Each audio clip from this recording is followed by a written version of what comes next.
Hello and welcome to episode 6 of this podcast, Hic Sunt, that deals with politics around the world, especially from the perspective of comparative politics, but also of political theory, and with also insights from other subfields of political science, like American government or international relations. And as usually, the podcast will be dedicated to one broader subject and a smaller subject in terms of its extensiveness of how we cover it. But I also want to introduce a new segment at the beginning, which would be basically updates. This would be a short segment in which we would kind of bring up news or updates, as the name of the segment would say it, says it, about topics covered in previous episodes of the podcast. So today we'll start with updates and then move on to talk about to another segment that I'm going to call Talking Politics, in which we compare political debates in three countries, France, Germany, and the US. And we'll conclude with part 2 of Understanding Russia, in which we look at the book of literature that it wants to do a radiography of Russian society and see what we can learn from that. Sort of, following up on last the last episode of the podcast, where we looked at a very recent book on that tried to do the same thing. So let's start with the updates. And the updates, in the update section, I want to bring to your attention, and as usually, you will have a link in the description box under the video to the blog, and in the blog you have a number of links to further resources, and basically everything that I mentioned in the podcast is linked there, so you can follow up and you can look at the sources some of the sources I have used, and so on. So that's true also about this resource that I want to bring to your attention. It's a resource that I found about a week after we discussed, soon after we discussed China and the Uyghurs, yeah, and we were talking about the governmental documents or other documents that show that the Chinese government, has an actual policy of ethnic cleansing. Well, lo and behold, a few days later, I hear about this huge batch of governmental official documents that were leaked to the BBC, and which the BBC has examined in detail over several months. So they were leaked much earlier than they were published by the BBC. And as I said, the link will be in the blog. And these are official documents of the Chinese government in which they describe and explain their policy towards the Uyghur population. And if you don't know about the China and the Uyghur problem, but of course you can just check out the previous episode of this podcast. So this dossier published by the BBC, as I said, confirms basically everything that we have discussed, but in more detail, in a very explicit way. So once again, these are official Chinese governmental documents. So it confirms the fact that there are about 1 to 1.2 million people in camps, yeah, which, as we discussed, it's about 10% of the general population. So 1 in 10 people are in a re-education camp, which is staggering, which is a staggering number, it's a staggering proportion, which means that basically in every city or town or village you go, you will basically find 10% of that population is currently in a re-education camp of the adult population. Although the age range of those who are in these re-education camps, the ages range from 15 to 72, so very young to very old, which is also staggering. And as we have discussed, the cover, sort of the official cover of the policy, of the governmental policy, is combating Islamic extremism and terrorism. But the stated goal, actually, and the actual goal, and in fact they actually state the goal, is the erasure of Uyghur identity. And here, this is what I want to point out, that we talk about, the terms that we have used is ethnic cleansing, and ethnic cleansing is kind of what the expression indicates, is basically trying to clean up a territory of a specific ethnic group, which usually involves moving them, killing them, removing them, and so on. But in this case, it is not about eliminating them physically, but it is a stated policy of erasing their identity. It's quite a new attempt, and I can't for the moment think of. But of course, you always have policies to which some governments try to impose a specific culture on another population more or less successfully. But basically, this is a policy of intensive erasure of identity and replacement of identity that they want to achieve, right, in this intensive pace. As everything, other communism, everything needs to be intensive and in 5-year periods, by basically pushing, churning the entire population through these re-education camps. So it's this intensive erasure by force of their identity. And I actually have a quote here that is very telling about that, and it's from the documents. So the policy is designed, in China's own words, to, here's the quote, break their roots, break their lineage, break their connections, break their origins. I mean, it could not be expressed more clearly, more straightforwardly. What they're trying to do is to delete their identity through force. Yeah. And of course, how do you get to? This is why 10 to 12% of the population is from 15 to 72. These were the age ranges they found, because they found documents, as I said, with describing the profiles of those who are in these re-education camps. The reasons, obviously, given the size of this population and the age ranges, is clearly not terrorism. Is simply identity.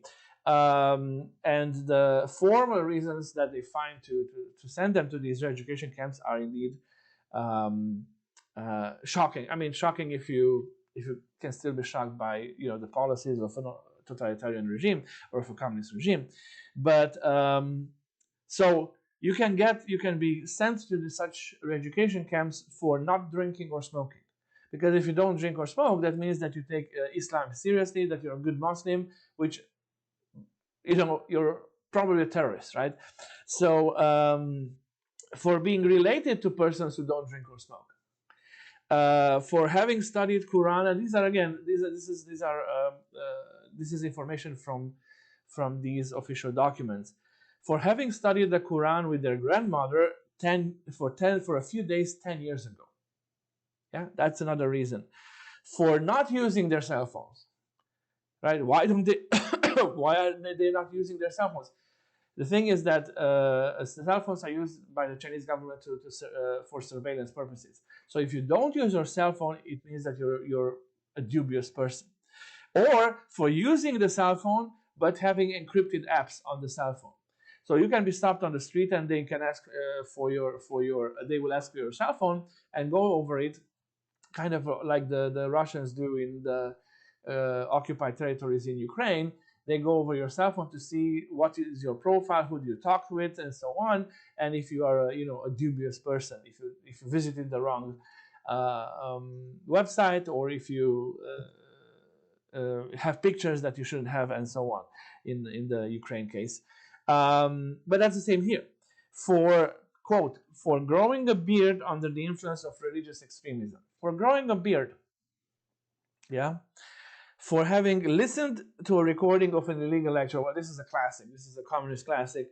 You can't, going to prison for reading the wrong books is a communist classic. Given so 10 to 12% of the population goes to these re-education camps. That means that families are, as we mentioned before, that families are torn apart. So what will happen with the children? Their children, those who remain home, are themselves put through schools which have similar purposes of re-education and indoctrination, because that's what's happening. You're not just forced to delete your identity. They're trying to delete your identity through basically the mechanisms. And I recommended last time, and I linked a book, a collection of texts from various sort of gulags, right? Various communist prison camps. And in that collection, there is one fragment from, well, there are several. There's one that I pointed out, which is a memoir of a person who went through the Chinese re-education camps, maybe in the 80s, and survived and escaped to the West, and was French Chinese. And what the reason why I pointed out is that that section, that part, that text is very detailed about the policies used and how they do this erasure of identity. And the mechanisms, what is very interesting is that the mechanisms are very similar to the mechanisms and the tools used by cults, by religious cults, not religious groups or religious churches, but by cults, right? And cults, some of those strategies, they separate you from your family, and throughout the day, they basically relentlessly subject you to a bombardment of information. They stop you from thinking. They stop you from thinking and don't allow you to recover your identity, because what they want to do is to erase your identity and replace it with a different identity. And it sends shivers down your spine for sure.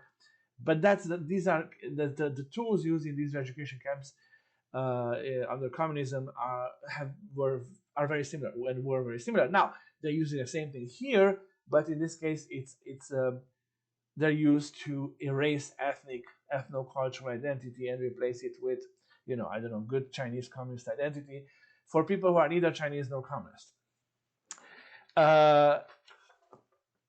So anyway, so I wanted to point out this resource, this dossier that the BBC published, because in the article they summarize basically everything, all these findings, but it confirms everything we are talking about. It confirms of the fact that this is a conscious, planned, governmental policy of ethnocultural erasure. It is a form of ethnic cleansing, but as I said, a peculiar form that you kind of rarely, I don't remember ever seeing it used like this. I mean, you can see, so I'm not going to go into details again, but it used like this in the same intensive form, and with the same brutality and violence. And as I said,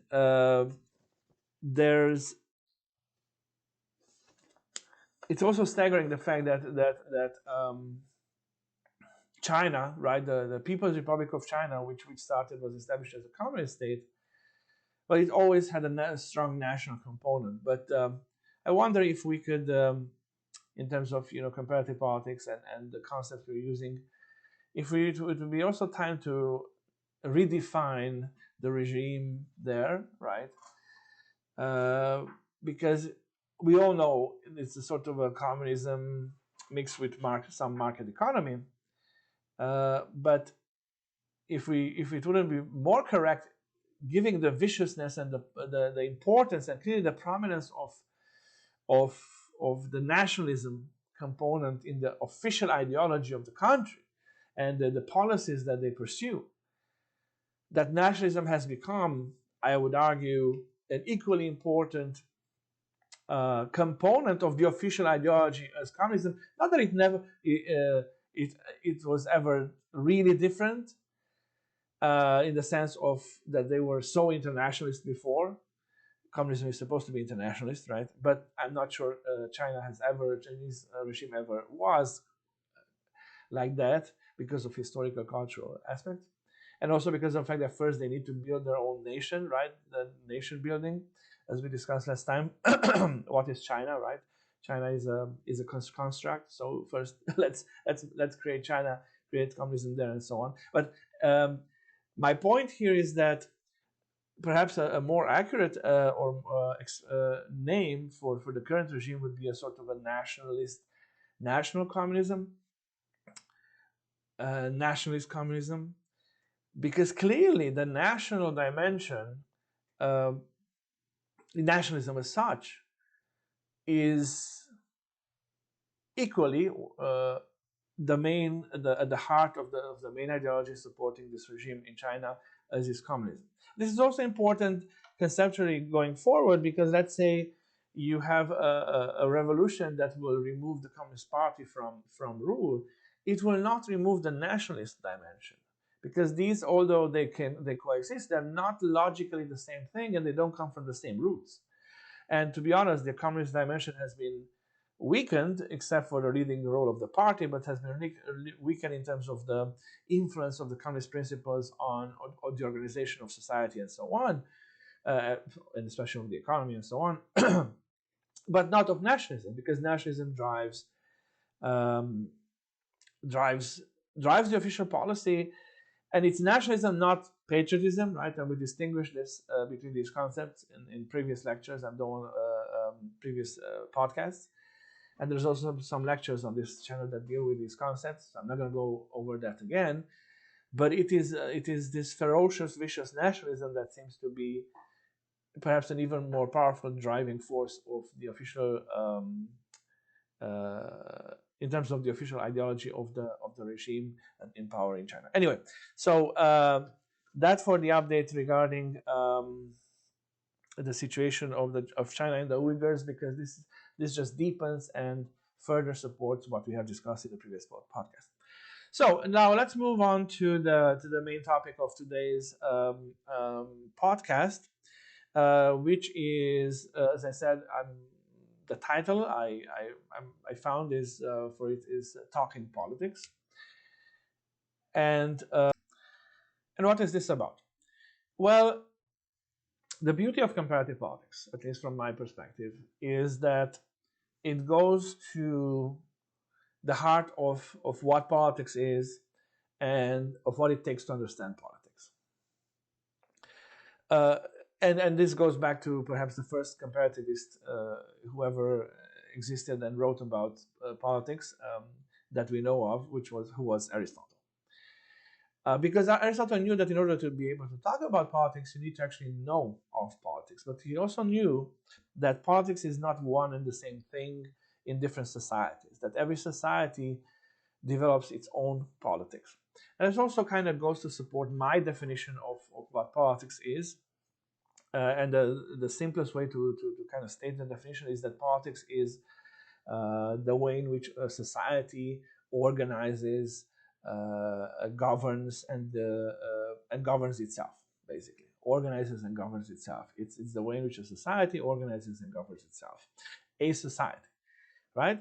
That means that different societies will create different politics. And politics comes from the polis, right, which is community, society. And politics has to do with issues that pertain to the polis, to the common, to the common weal, to the common realm, not private, not to the private realm, not to the individual realm, but to the common realm, the common issues of the city, so to speak. So, and comparative politics, that's what it does as a field of study. It examines politics by comparing how politics happens in different societies. And those societies can, of course, you can define society in different ways, from a region to a country, to a region encompassing several countries, to a continent, and comparing between countries, between continents, between cultural sort of areas, and so on and so on. But it is very important because, from the point of view of understanding politics, it's very important to understand that politics is not the same in different societies, purely from the perspective of the most basic things that have to do with politics. For example, what people think politics are meant to do. In terms of their aim, what should politics do? What should be the aim of politics? What should be the limits of politics? What should fall outside of the limits of politics? And all of the you know, the way in which a society understands politics, we can call political culture. And this political culture is shaped by obviously the experiences of that society, right? Which is historical experiences, because everything that happens becomes history. Critical junctures, right? Moments that have defined that society in a decisive way, yeah. And specific cultural aspects, right? But from religion to traditions, habits, historical events, and so on. Now, and when we are going to talk today about talking politics in different countries, in different societies, the underlying purpose is to kind of show this, to make this into a case study of what I was just saying, that societies that should, for all intents and purposes, should be very similar, or could be very similar, because they're all liberal democracies, so-called. They all have market economies. They're all Western. Are very, very, they have, of course, commonalities that have to do with politics, but there's also significant differences. And as I said, these differences come from this different history and political culture of each society, because politics means something else in different societies. And there's no more powerful way of seeing that than when you look at the two countries that say have the same political system, which means they have the same institutions that should function exactly the same. So, like, let's say this country has copied the constitution and the description and the description of the main political institutions of that political system, and just wholesale implemented it in its own society. Well, even if you do that, you will not get the same results in that society. So all the institutions are the same, the elections are the same, everything is the same, and yet the results will be different. Simply because the society, as I said, its history and culture are different, and the meaning, the leeway, the perspective, the expectations from politics are inherently different. Now, the three countries we're going to look at today are the United States, France, and Germany. And as I said, there are three Western societies, liberal democracies, and so on. But of course, two of them are European. One is, North American. And they don't have the same political system. So we will take into consideration the political system as well. But for example, if you take just the case of France and Germany, that should be enough to kind of raise questions, because these are two neighboring countries which share European history. So much neighboring countries that the borders between them have fluctuated throughout history, right? And yet they could not be more different in so many ways politically. And right, so why are they similar? Well, literally they're one next to the other. Why are they more similar? Well, it has to do with what I just stated. Okay, so talking politics. The name of the section, the section is talking politics, because what we will look at is something fun. We'll look at candidate debates. Yeah, so these candidate debates, TV debates. Yeah, this is a genre of election, a tool, right, and a genre within campaigning. Yeah. In which the top candidates for different political forces meet and in a televised debate. This genre of campaigning was invented in the United States. There was that famous debate between Kennedy and Nixon that was not won by Kennedy because of his arguments, because people listening on the radio said that Nixon won the argument, but on TV there's a completely different set of factors that come into play, And people who watched the debate on TV said that Kennedy won. Why? Well, he was the younger one, the better looking one, and so on and so on. So you see how much it matters. And indeed, in the US, especially, campaign debates between presidential candidates matter a lot. They're probably the most important single event in campaigning. And they have been so prominent that even other countries have also imported the model. Even in countries where this would not necessarily should not necessarily happen because it doesn't fit the political system, as we will see. But anyway, what we will do is we'll look at different candidate debates. I have linked to the debates in the blog. I have tried to find, most of them have English dubbing, the links that I put in the blog, most of them. So you can watch them and correlate with what I'm saying. And what I looked at was, in the US case, I avoided looking at the last two election cycles, which is a lot, I know, but because both of those had this sort of an outlier player, and so they would not necessarily fall within the regular sort of American debate. So I wanted to find to sample like a regular candidate debates. Now, the outlier I'm mentioning, of course, is Donald Trump, who was a sort of an outlier candidate. His very style, sort of what he represented, was an outlier within how American politics usually happens. And I don't think, and so because of his very presence, the debates kind of were marked very much by the counter reaction to him and his his unique style and so on. So they would not give you a good picture of how American candidate debates really happen in, let's say, normal conditions.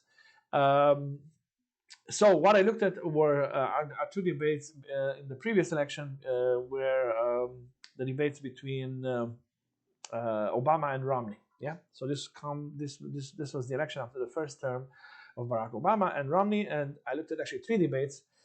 They had three debates, all of them linked, as I said, and then in the German case, there were many debates between last year's elections, before last year's parliamentary elections, and I looked at three there, and in the French case, which I'm going to describe to you, and in the French case, I looked at two debates because both this year's presidential elections and the ones from 5 years ago only had, well, this year only had one debate, and I think the ones from 5 years ago maybe only had one debate or two. But I looked at one from 5 years ago and one from this year, and I'm going to explain why and how when we get there. So let's and while looking at this, what we're going to try to see and to compare them is and we're going to talk about is the context, which includes, well, we'll see more. So the context of the debate, the political, social, cultural context, especially political. Then the themes that they talk about, because as I said, different expectations about politics is basically what are we talking about, right? These debates are meant to be the moment when the most salient issues that they think the population cares about, right, are discussed by the candidates, and the candidates fight it out to kind of win the trust of the population on the issues that they think are the most important for the population. So looking at the themes tells you a lot about the politics in these different countries. And then style, because this is TV debates, and why should style matter in politics? Well, why should campaigning matter in politics? And I'm saying this because one important truth about democratic politics, a truth that goes back to the fact that for the ancient Greeks, democracy was the worst system of government. Of course, they were referring to the direct democracy, but they're referring to the dimension of to how easy it is for good rhetoricians to fool large throngs of people and to lead them into bad decisions. So they knew this even back then. So nothing has changed. And I point by which I want to point out the fact that campaigning, the thing that the candidates do before, up, and leading to the election is the act by which different parties or candidates try to sell themselves and to convince the people to vote for them, right? Now, campaigning, convincing people to buy a product, selling yourself, creating a positive image and selling it and all that, that's a specific set of skills. It's a salesmanship. It's a rhetorics is a lot of things.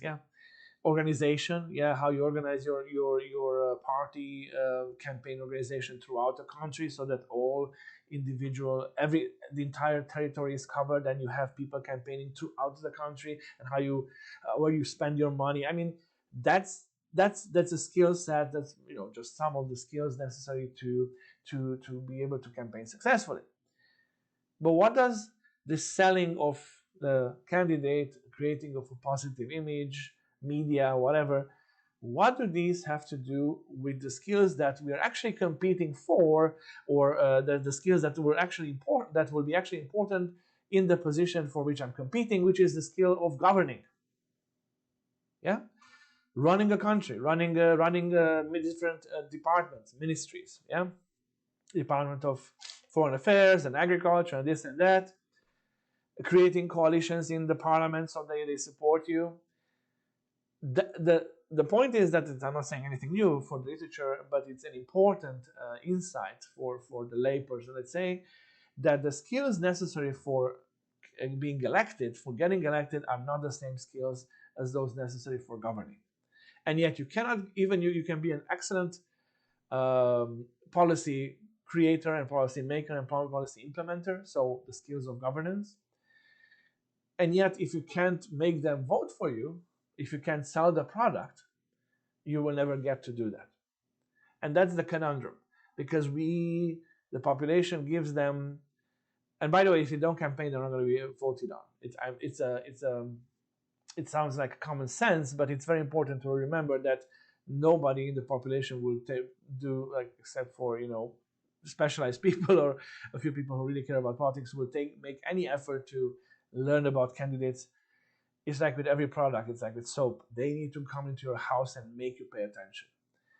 So the irony is that we are expecting them to be very good campaigners in order to appoint them, to elect them to become, to be put in a position where they are supposed to govern. But the skills with which they win our vote tell us very little about the skills they need in order to govern well. So the same with debates. So when I talk about style, well, style, no style, it's important. Style is important because it has to do with winning elections. Okay, so let's look at the United States. Let's look at the debates in the U.S. debates, and as I said, look at these three things: context, themes, and style. Well, in terms of context, as I said from the beginning, we know that the three countries that we look at have three different political systems and the ways of organizing the state. The political system in the U.S. is a so-called presidential system, which is sort of misleading because that would imply that the president is the most powerful element in the political system, which is not true, actually. Congress is the most powerful actor in the American political system. But one thing that sets this system apart is that the president and the legislature, so the head of the executive and the legislature, are elected distinctly and separately. So people vote separately for the Congress and separate for the president. Now, of course, people don't actually vote for the president in the American political system, and that's a common misunderstanding that probably 80% of the American population is not clear about, if not 90%. I know that my students always learn it like anew. It's like they hear it for the first time. When people go to vote, they don't.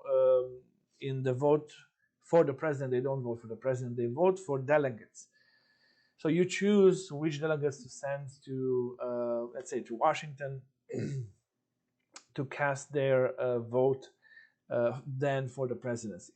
Yeah. So you choose delegates from your state that then are empowered to vote for the president. Now, the way it has changed over time is that some delegates are already pledged. So you choose delegates that are already pledged to that candidate or pledged to that candidate. But the actual election for the president happens in the Electoral College, which is a few weeks after the, I think 2 weeks after, or a week or two after the popular vote has been cast. And those people meeting there, the Electoral College, these delegates choose their vote, actually choose the president. And by the way, those who are there, these electors, they have the right to choose whoever they want, even if they're pledged. I mean, they can, and they have voted differently. But anyway, that being said, people think that they elect directly the president, and indeed, the way it is set up, you have an influence on who the delegates will cast their votes for. The reason I mention this is because in this case, still you kind of have having presidential candidate debates kind of has a point, yeah, because these are candidates who will be voted on individually, yeah, and even if by the electors, yeah, and they're so you need to know about them individually because you will elect them individually, you the elector, let's say, or you the people. So that's one part of the context. The other part of the context is that, well, as I said, the presidential system, most of the people in America, in the United States, think that the president is the most powerful actor in the political system. That's not true. But she is the most prominent actor in the political system, which gives him a unique platform from which comes a lot of influence.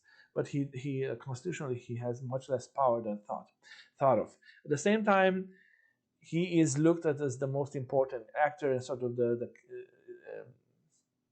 there is this idea of sort of an imperial presidency almost, but it's wrong. But it's important, however, that there is this idea, because that means that people really pay attention to these debates, and because they think that the president is the most important actor, and also because of how the political system is set up in the United States and how the elections are set up, that it all happens at the same time, and you have a two-party system. Normally, you will have two candidates from another one of the two parties, so the debates will have some influence on the vote, on the distinct vote that you cast for Congress, because these candidates represent or come from one of the two parties usually. It doesn't have to be this way.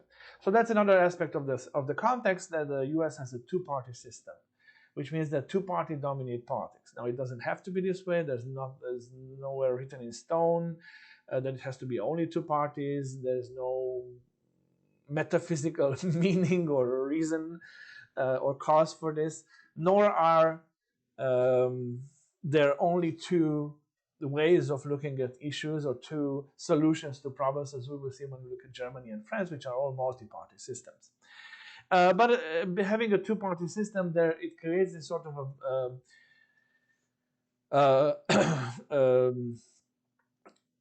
system in which it's an either-or, right? Which also accentuates the certain traits of how debates happen and how the conversation happens and what positions they take, because it creates the illusion that it's either-or and there's only two sides, and those two sides are coherent in themselves, none of which is true.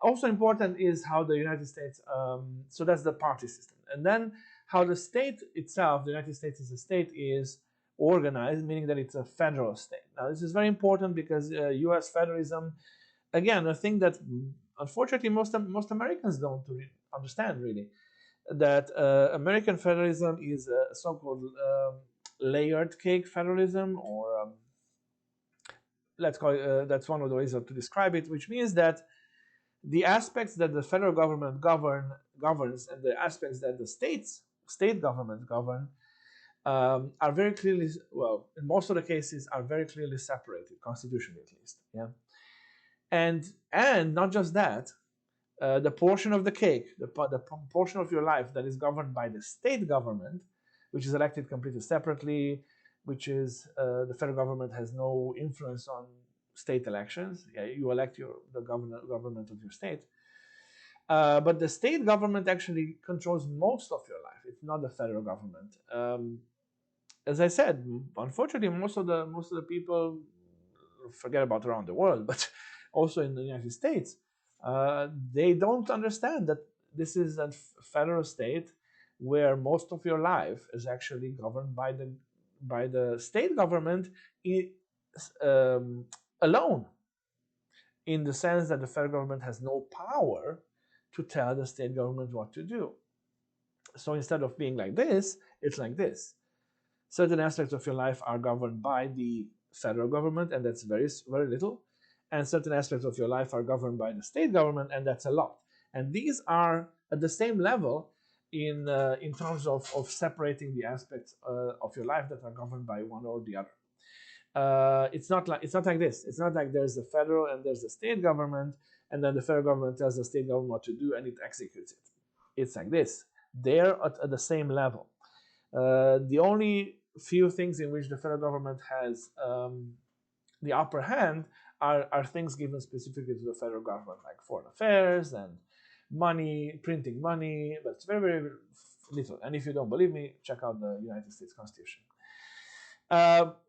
So that's important because, again, it creates confusion when you talk about these debates, but also it raises a number of issues about policy that don't emerge in other countries, as we will see in the case of France.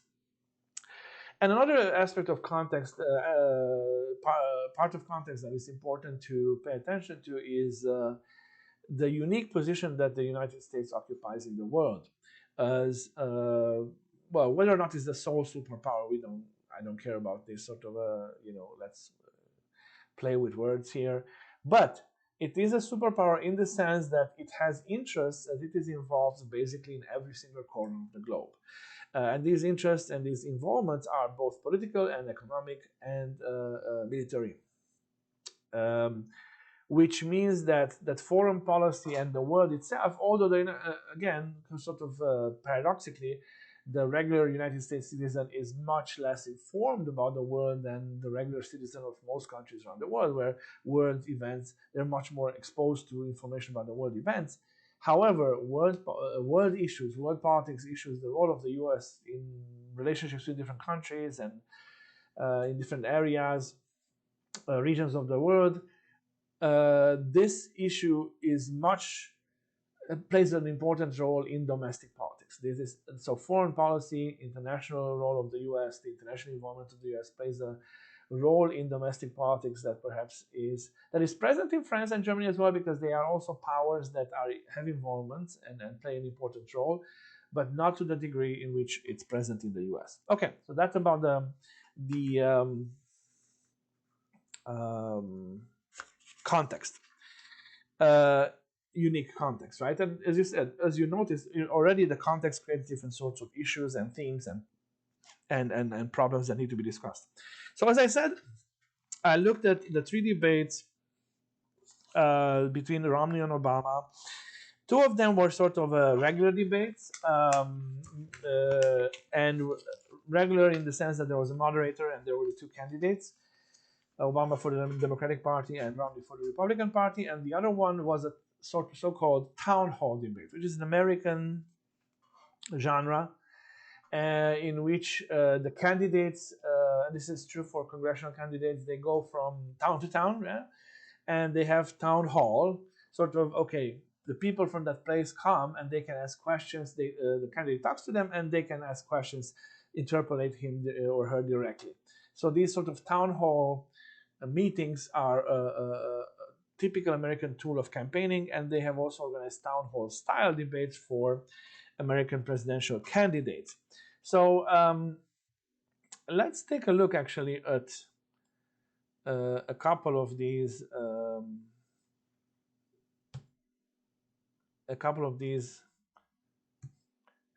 debates.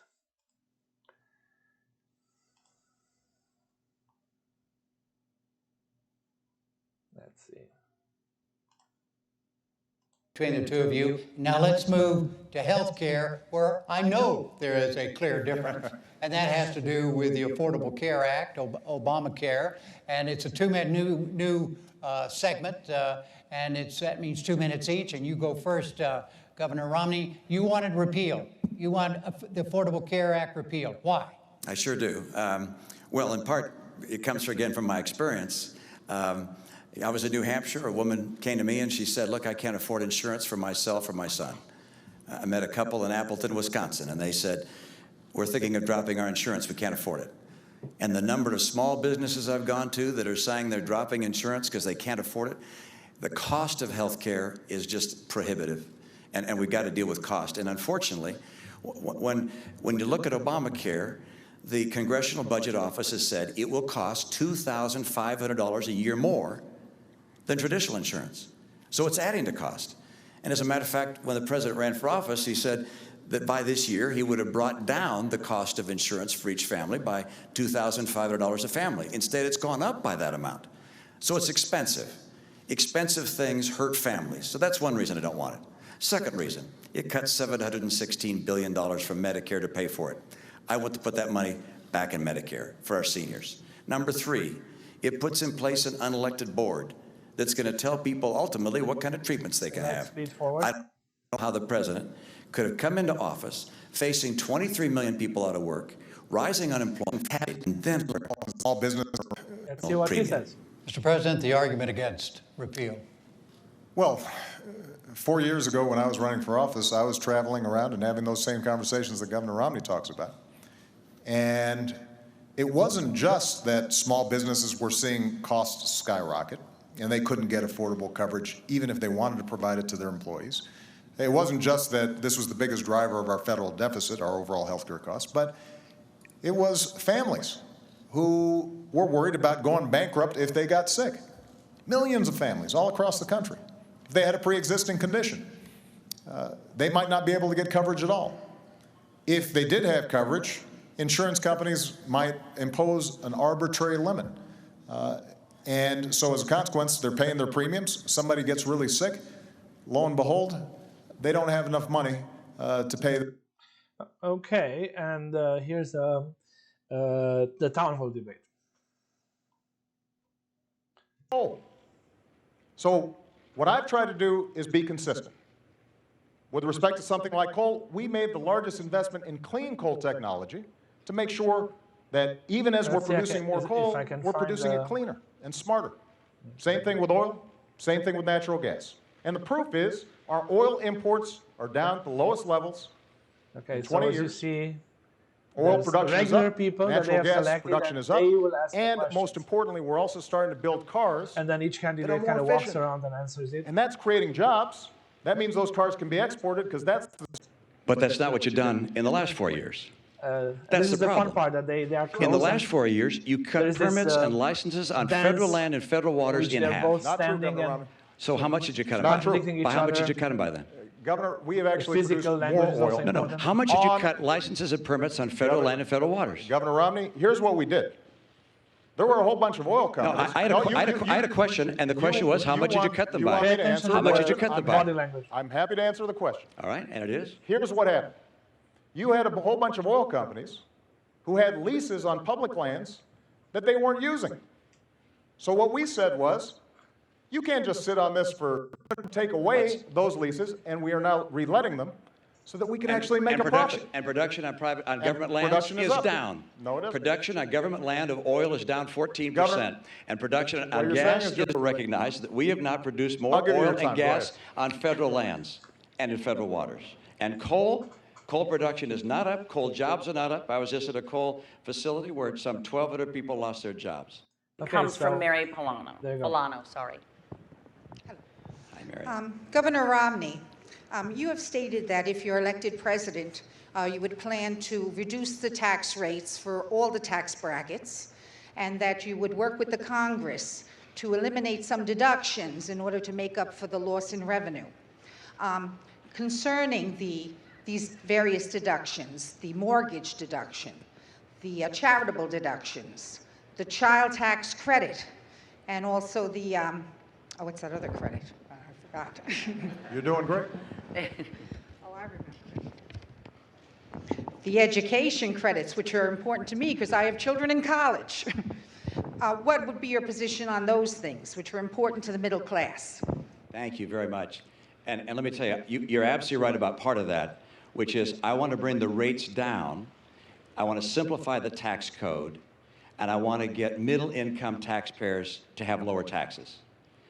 And the reason I want middle-income taxpayers to have lower taxes is because... So we took a peek, we took a look at the how these debates happen in the United States, just to have a sense of it, because we're going to look also briefly at the ones in Germany and France. So let's talk about themes that are generally covered. And as I said, I looked at several debates and I kind of tried to summarize what are the main topics that, as I said, the candidates and all the moderators together, they clearly thought these are the prominent topics that concern the regular voter. So these are the ones in which they need to differentiate themselves from each other, the candidates one from the other one. So prominent, the economy, right? So that's comes as no surprise. Issues of taxation, of deficit, debt, of bringing back manufacturing, which is a particular concern in the United States, which has lost a lot of manufacturing, not true in Germany, for example, necessarily, of prices, inflation, that's nowadays actually, and of social benefits, which is of the so-called welfare state. There isn't really a welfare state in the United States, or they also call them entitlement programs, so Social Security, which is retirement, Medicare, Medicaid, which is also medical aid for either retirees or for people who don't have income or are disabled and so on. These are the sort of social programs that are federal policies, so not state level policies. They're not that many, but they're given the size of the population, they constitute a large part of the budget, so spending on that and so on, and what to do with them. And you heard about, of course, Obamacare, which was an attempt to reform them.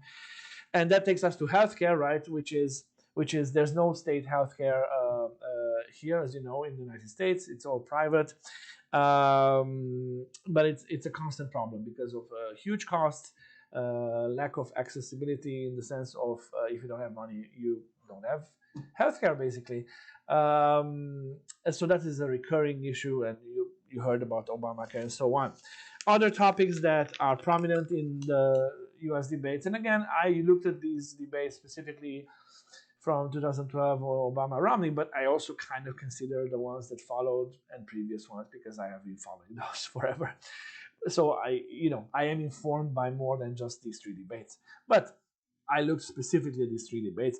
So immigration, again, in a very peculiar way, because the United States is a country of immigration, right? The very formation of the country was, were people who came here, right? So the way in which immigration is perceived here is the problem is not people from other places coming here, but it is people coming here illegally becomes the issue. And what does it mean, and how you should treat that, and how you should make it legal. And those who came in here illegally, should they become legal? That's the context here, and especially for this refers to people coming from South and Central America and from Mexico. That's a major issue, that border. So it's not immigration as such, but a specific kind of immigration and from a specific kind of set of places. Then the military is a major topic in terms of how much to spend, how to develop, and so on. It's never a question of whether to develop it, but they kind of outbid each other in terms of, have you spent enough? You need to spend more or spend better, and so on. And as I said, foreign policy, the role of the U.S. in international, with international versus international partners, and so on, is a major topic. I think one whole debate of the 3 was dedicated to this, to the foreign issues. So the big other players that you need to talk about: China, Russia, the Middle East in general, yeah, where also the issue of oil comes up. Because, as I said, the foreign involvement has to do with power politics, but it also has to do with economy, but it also has to do with military. The US has some political military alliances that it has entered, like NATO, but also specific treaties with South Korea, with Taiwan, with Japan, where it has basically committed itself to the defense of those countries. So it is involved directly in the defense of those countries. So that puts it in a whole different situation. Of course, Israel, which is a select partner of the US in the Middle East and a sort of a choice partner. Then issues of trade, imbalance of trade, especially with China, and issues of energy and oil, and who do we deal with in terms of oil. So here, as I said, you see economy, power politics, and military coming up. Speaking of, energy is another issue that comes up as a major theme in terms of how should we drill, which kind of energy sources should we develop, especially during these debates. Romney accused Obama of basically of botched policies regarding green energy, because they gave a lot of money to green energy companies and many of those went bankrupt, and so on and so on. So there's sort of a balance between so the idea of green energy as well, but also coal and also oil, and there's a lot of interest, and not just interest in terms of economic interest, but also in terms of constituencies, like people in different states, where there are whole states, like West Virginia, where the whole coal industry is very important. So you can't ignore that state kind of, that's the backbone of the economy, or used to be. Then education, but education is an iffy thing, because it's an important thing that people care about, but the federal government has no direct power over education constitutionally. Education is a policy that each state creates on its own. Federal government has no power over education constitutionally, but they can do what the federal government does in the United States is that, although it doesn't have the power to govern that aspect of your life, it has what it does at times is it provides resources with conditions. Yeah, so I'm going to give you $1 billion if you do this. That's a sort of a backdoor way of doing policy. Because, as I said, the federal government cannot tell a state government what to do in areas that have not been specifically assigned to the federal government to govern. And there are very, very few. Again, people don't understand this. Many people don't believe this, because they have this idea of a pyramid of power in which the top is the federal and then is the state, which is simply not true. It's like this, as I said, and most aspects of your life are governed fall under state government, from law and order, crime, education, all of that. Is the state government that makes laws on that, not the federal government. Federal government has no power over that. Yeah, zero. But a backdoor is to provide resources with conditions.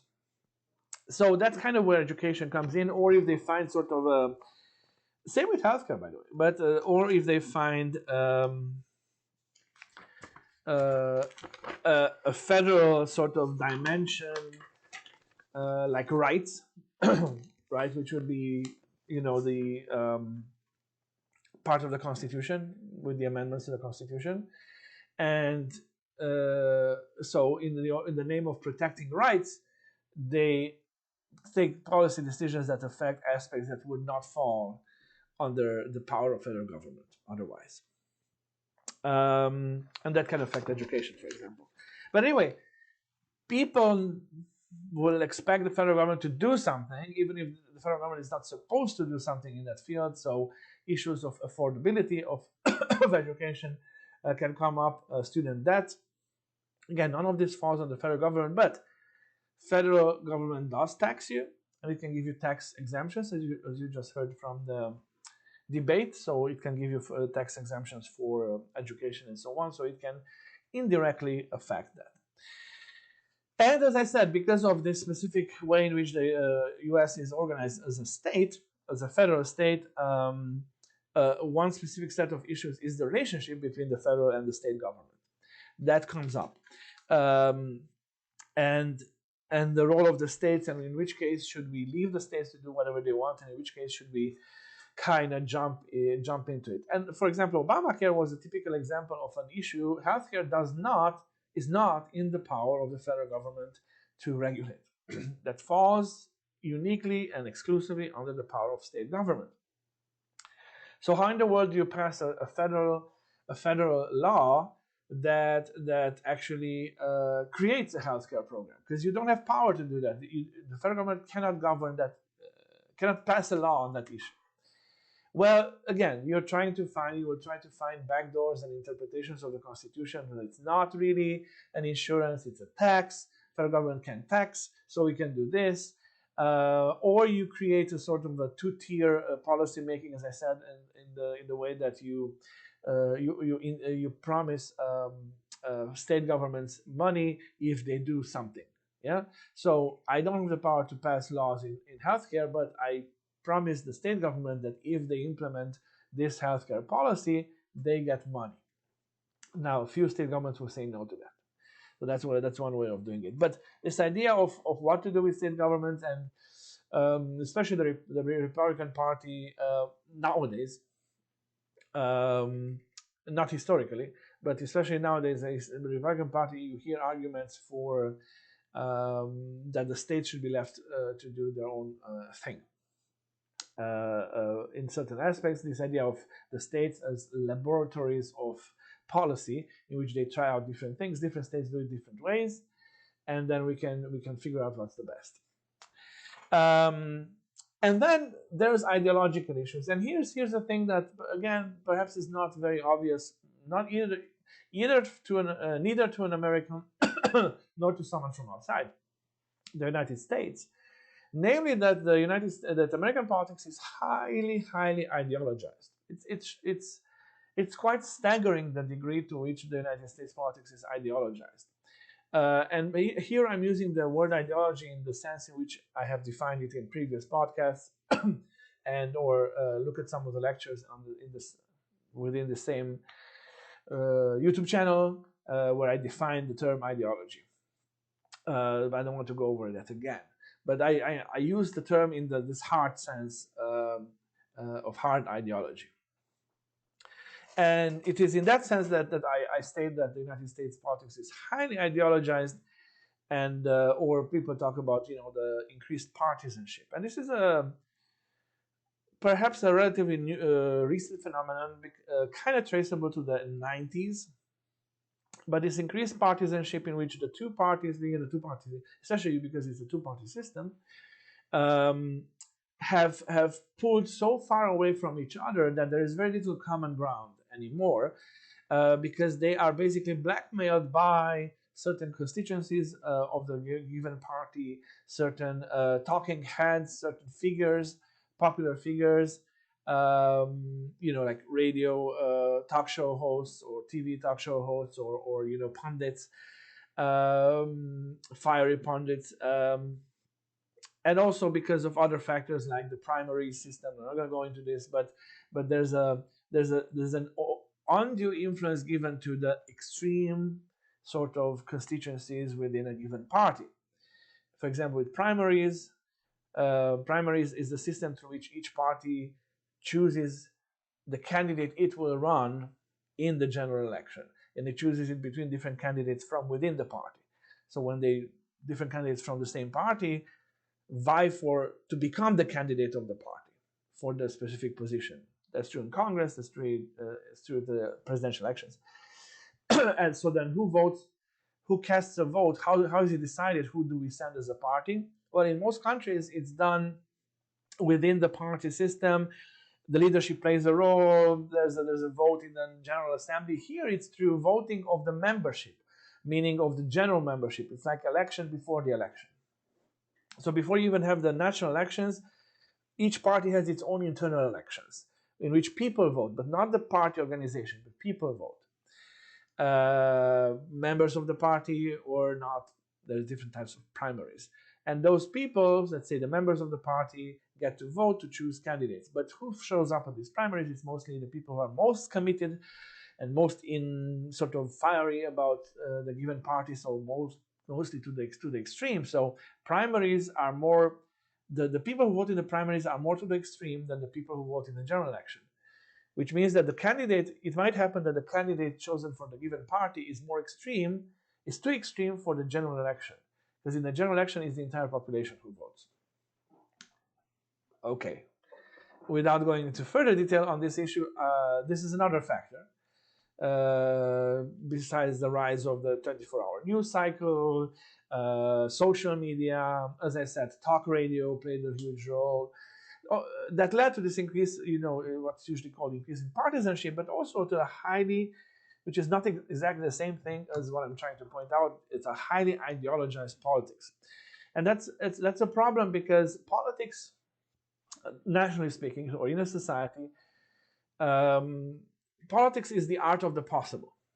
Politics is the art of reaching the compromise that best approaches the desired goal. Why? Because in order to pass a policy, you need to create a coalition of people that will support that policy. These people will have different interests and opinions. So what you need to find a compromise that gets the most support behind this policy. I'm talking in the legislature, let's say in the Congress, in the Parliament. That's where laws are passed.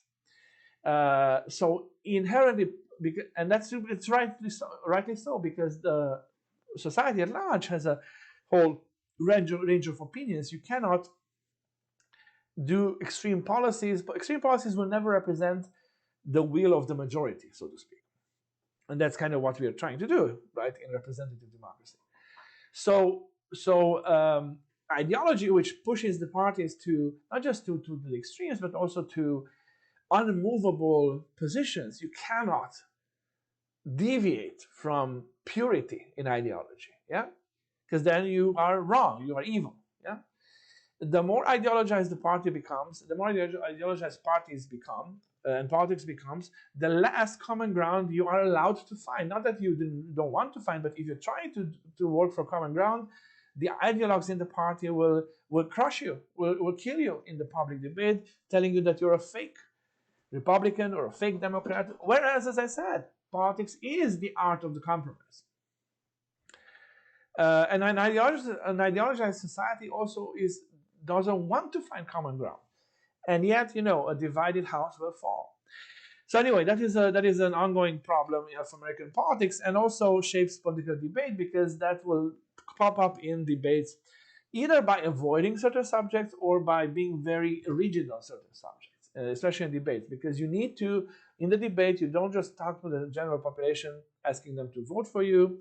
You also talk to your own constituency, showing them, well, persuading them to show up to the election, and showing them that you're their candidate, you're the right candidate, you shouldn't worry, and so on. So with highly ideologized issues, you will be very careful not to stray from the ideological purity. And things like this, as I said, this might show up as either not talking about certain subject or making sure to point out certain things and being immutable on that. For example, Romney, in one of these debates, says that he will not do amnesty, because in these debates, in the debate within the Republican Party, the idea of what to do with the 10 million illegal immigrants who came here, that have lived here maybe for decades, you can't just throw everyone out. But if you just give them citizenship wholesale, then that's just like general amnesty, or they broke the law, blah blah blah. And amnesty became one of these evil words. If you if you're stamped with that, you're done, from a Republican point of view. Or on the other side, you will have abortion. Yeah, and then if you stray from unlimited access to abortion, then you are evil. Or not unlimited access, or a limited range, like up to birth, or even after birth. And these are topics that people they're so charged ideologically that people there's no more space for compromise. because it becomes an either or. Either completed this, either completed that, whereas policy is always a mediocre. It's always in the middle. Policy is always a compromise. Otherwise, there's no policy. Yeah, or you're at a standstill, or you're trying to do this pendulum in which we switch from one extreme to the other extreme, which doesn't bode well for the society at large.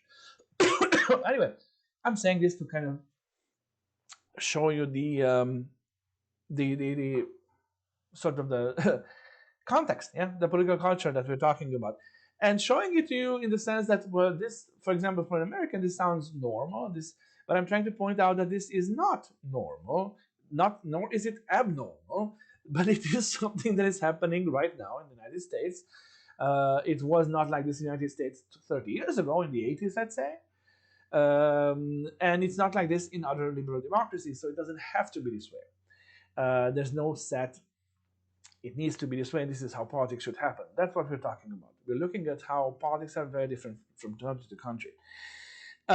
Or you can also have, of course, among topics, the so-called hot topics of the moment that you will use to kind of bludgeon, your opponent with, maybe some failure maybe some event that happened that they failed to do. Like more recently, there was the Benghazi incident in the embassy, U.S. embassy, and it's either was a huge failure of the Obama or it wasn't. So these are like these sort of hot topics. Then, how about Europe? What role does Europe play in the U.S. debates? Now, Europe plays a role in terms of foreign affairs, in terms of when they talk about the role of the U.S. in Europe, NATO, and so on. UK, which kind of has a specific, separate, a little bit separate, but not really, not as much as the UK would think, role in the American debate. It's rather than they look at Europe in the US through UK prism to a degree, but the UK does not come up as a separate topic. But anyway, Europe, and I would characterize this relationship with Europe in terms of how it's dealt with in terms beyond specific foreign affairs issues like NATO, as ambivalent, or dual, because at certain points Europe is posited as a model. Let's say they were talking at a certain point about the apprenticeship programs that are very successful in Germany, and this has to do with the education, the problems here in the U.S. education, that too many people go to college and they spend a lot of money and go into debt, and that degree doesn't really give them a job. Yeah. How about creating apprenticeship programs where they actually get an actual job that they can do good living, and then also this increases small businesses and maybe manufacturing and so on. So it can be taken as a model, or it can be taken as an ideological foe, and you can say, oh, you want to make to create with Obamacare, let's say, a national health program. That means it's like the European, and that means socialism, which of course none of this is true really, because that's not socialism. Socialism is something else. Communism is something else. European countries have very different systems of health insurance. They're not all state-run. Few actually are state-run as such, but so it's much more complex. This is where comparative politics helps us. But anyway, so it can be taken as this sort of a negative sort of oh, it's socialism, or it's bad, or it's state-run, or it's not freedom, and so on. So the European model as such, the same with the EU, it can have this. It can be at times a model. Let's say when they talk about infrastructure, how infrastructure in Europe is much better cared for and developed, or it can have this ideological tinge of negativity. This is interesting because we look at how in Germany and France they refer to the US. Okay, then that's kind of the themes, covered in US debates. Kind of we did a summary of them. What are some specific differences in terms of how politics is talked about specifically in these debates? Because this is our case study in the US. So one thing that the U.S. politics is, I mentioned several things that make it unique, and people from other countries, I think, will realize immediately what makes U.S. distinct, because they recognize these differences. But also for an American listener or someone who's watching this podcast from the United States, I'm trying to point out to you as well, and you'll see when you look at we look at Germany and France how they are different. I'm trying to point out that certain things are very distinctly American, which doesn't mean right or doesn't mean wrong. It means what we talked about from the beginning, that politics means something else and works differently depending on the society. So one thing that is unique, is distinct about politics and the way that we talk about politics in the United States is what is called, again, I'm not saying anything new for those who are in the field, that politics, but also society and economy here, we can define it as a plural system. It's a winner-take-all system, or zero-sum game system. It's either you win or you lose, and this is part of culture. Yeah, it's part of, there's this saying, there's nobody cares who's number two. Yeah, it's what matters is who's number one. The idea of winning is everything. This affects everything, as I said, from culture. It's a cultural thing, but it affects everything, including politics. But and especially specifically in politics, it creates some a kind of a binary thinking that, again, is not very helpful when we talk about the essence of politics, which is finding a common ground to a degree so that we can make policy. So, for example, in the United States, union, the idea of labor rights and labor representation, and businesses and business interests are considered to be two opposing factions. And this is true, it's like in the judicial system in America, where you have two opposing factions, one making one argument, the other one the opposite, fighting it out, and we see who wins. It's a sort of, as I said, zero-sum game. That is the classical liberal idea of you let them clash, and the truth or the good or the right result will come out, which is not true. Sometimes from the clash is the wrong result that comes out. But anyhow, there's this idea which is different from how things work in other countries, where, as you will see. So this is important to understand, that there's this winner-take-all mentality, and the idea that which also fits with the two-party system idea, that it's either these guys or those guys, right? And it's either one or the other, and one wins the whole thing. The same in the UK. The political culture, of course, in America comes from the UK. As I said, it's also, and I'm going to say more about this pluralist system in comparison to Germany and France when we get to Germany and France. As I said, there's highly ideologized, which is not immediately evident for someone from the outside or for someone from the inside. And also, something that sets apart American politics is the specific economic regime that functions here, which we could call capitalism. But again, it's a just like socialism is a wildly misused term. And I'm going to differentiate for the purpose, and I'm thinking actually of dedicating a separate podcast to this issue of distinguishing between various models, and also pointing out that capitalism and socialism or communism are not the two choices. There are many more choices, economic choices or models. But anywho, so let's distinguish between capitalism and free market economy, which is not, let's say it's not exactly the same thing, right? Because let's call capitalism the specific American model of doing free market. Some things that, because all the other countries that we look at are also free market countries, Germany and France and so on. All the European countries are free market countries. But their free market doesn't function exactly like the United States free market. So I'm going to call the United States model capitalism, to make that distinction. Not that the other ones are not capitalism, but they're different way. So this capitalist system, what I want to point out is that here there is a cultural, traditional, historical legacy in which the market is understood as almost a neutral mechanism of its own, yeah, that has its own rules and kind of runs everything. Hence, also something that is, again, not immediately evident, and you have to kind of dig a little bit, and you don't really see it even from the debates immediately, because in all three countries you talk about economics, but the way you talk about economics and the weight that economics has in the US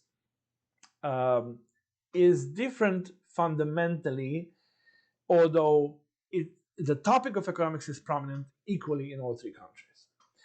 And the way in which it is different in the US is that, as I said, the market is seen as this almost separate, distinct mechanism of its own that has its own rules, and it just works. It's like the weather. Of course, we regulate, we pass some regulations, but hopefully very few. And it just works, and we kind of have to adapt. Well, today is raining, tomorrow is... Now, of course, you're trying to govern the economy in the sense of the national economy, but the market itself, you don't govern it. It does what it does, yeah? And we just play around it, and we try to affect it as little as possible. And this is important because this shapes everything else. This shapes education, because all the universities, or most of them, all, are paid, right? They're non-profit, but they're paid. So it has to be about survival of the fittest and so on, and you have to pay for it and everything. Yeah, you cannot have free education because it's market-based education. Same in healthcare. It's market-based healthcare. This is why it's so expensive. Health insurance, this is why pharmaceuticals, drugs are so expensive, and on and on and on. So Democrats or Republicans, doesn't matter. It's part of culture that market is almost, as I said, like this independent beast that you have to adapt to.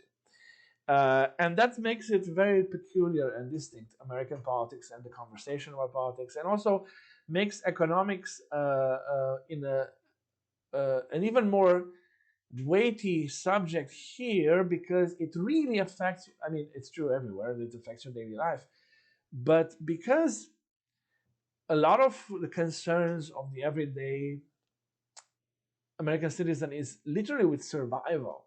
Not that they're poor, but if you don't make money, you literally don't survive. Whereas in Germany or in France, where they have an all-encompassing welfare state, you will never die if you don't have money, yeah? Because you're covered, the basics are covered, a minimum is covered. It's not covered here.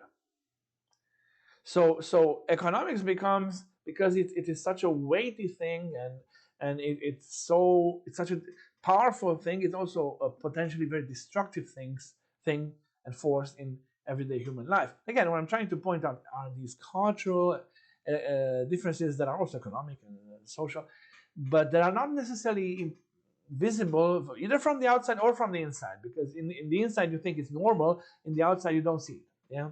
So I need to talk about these things. And I'm not describing this as a negative. I'm not criticizing the system. I'm not saying it is bad or good. I'm saying it is different. Yeah, it's very important to understand this. Just like this blog is non-partisan. Yeah, it's non-partisan blog. It's just trying to understand and explain. So there's a weight here. So when that woman who stood up and asked about taxes, that went to the anxiety of survival that the regular American feels, let's say middle class and lower, feels about, surviving, living to the next day, and what happens to my kids and so on.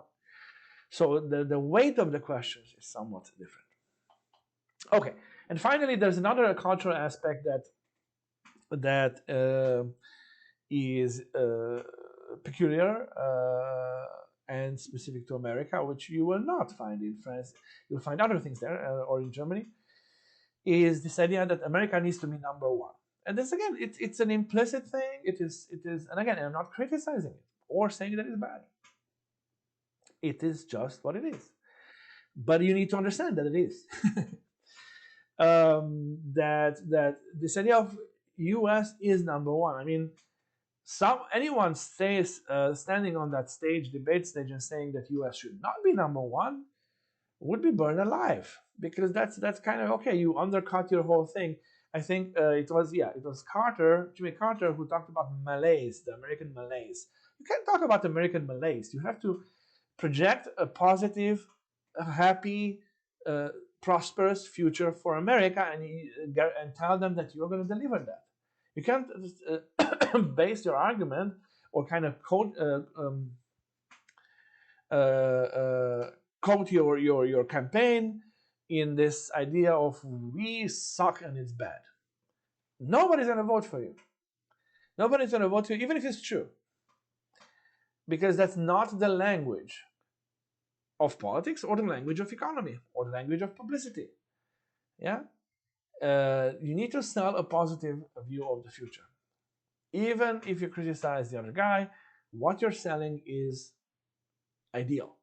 Yeah, and that's not entirely so elsewhere. As I said, not just that, U.S. needs to be, as I said, number one. U.S. needs to be number one. Why isn't the U.S. number one? What can we do for the U.S. to be number one? That is the bottom line. And again, no matter the party in which you are, even if you say the U.S. is not number one, you're going to say that in order for it to become number one.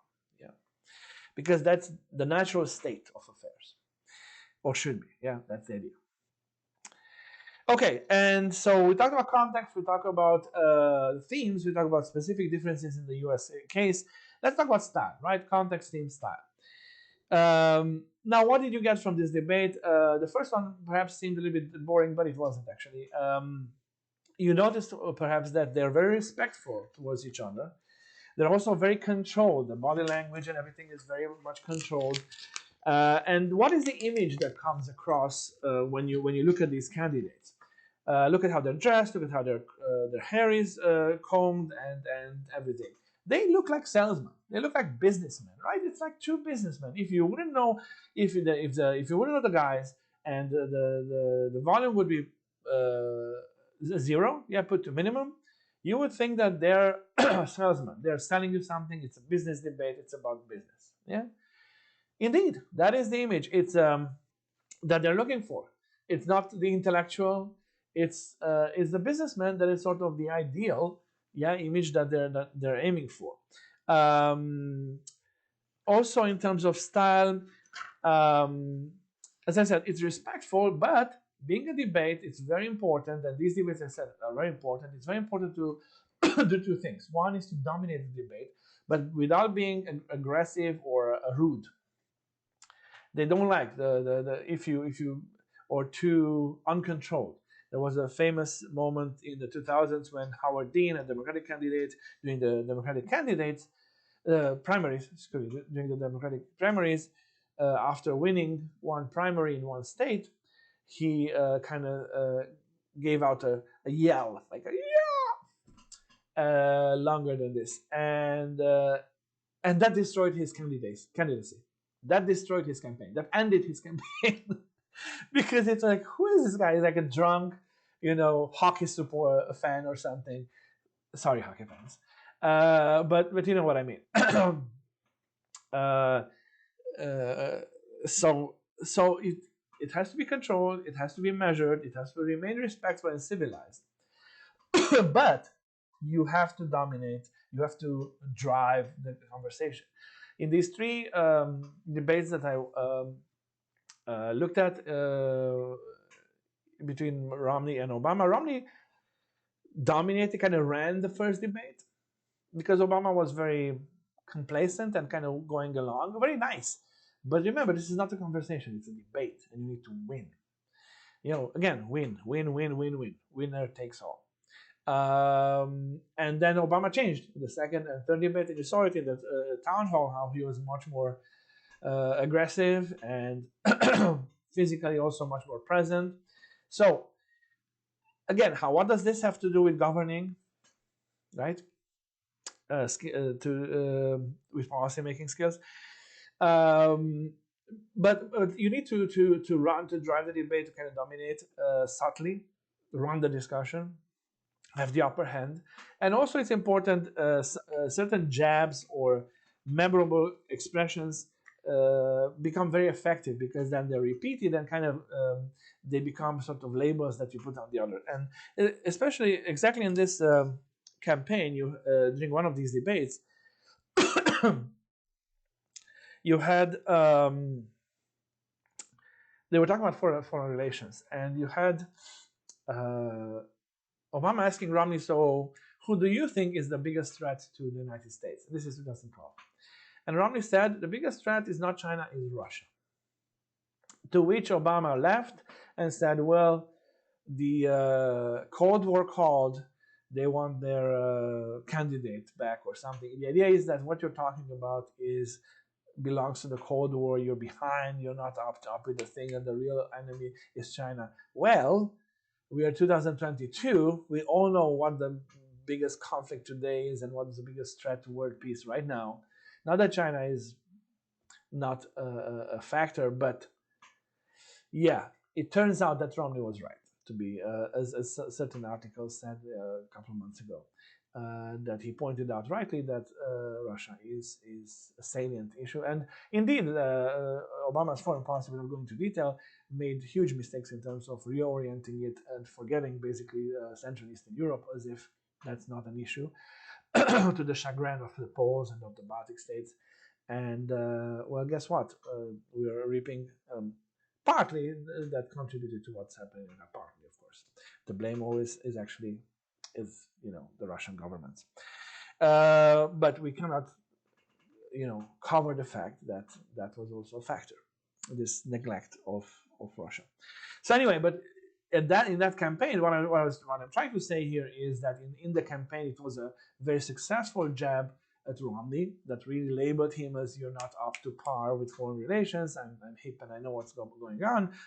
And even if it's not true, actually, long term, or even if Romney turns out he was right at that point on that issue. Maybe he wasn't right on other issues. Doesn't matter, because what you want is to win elections, not to be right. And okay, and okay, the other issue is language. The language used in these debates, in American debates, is very simple.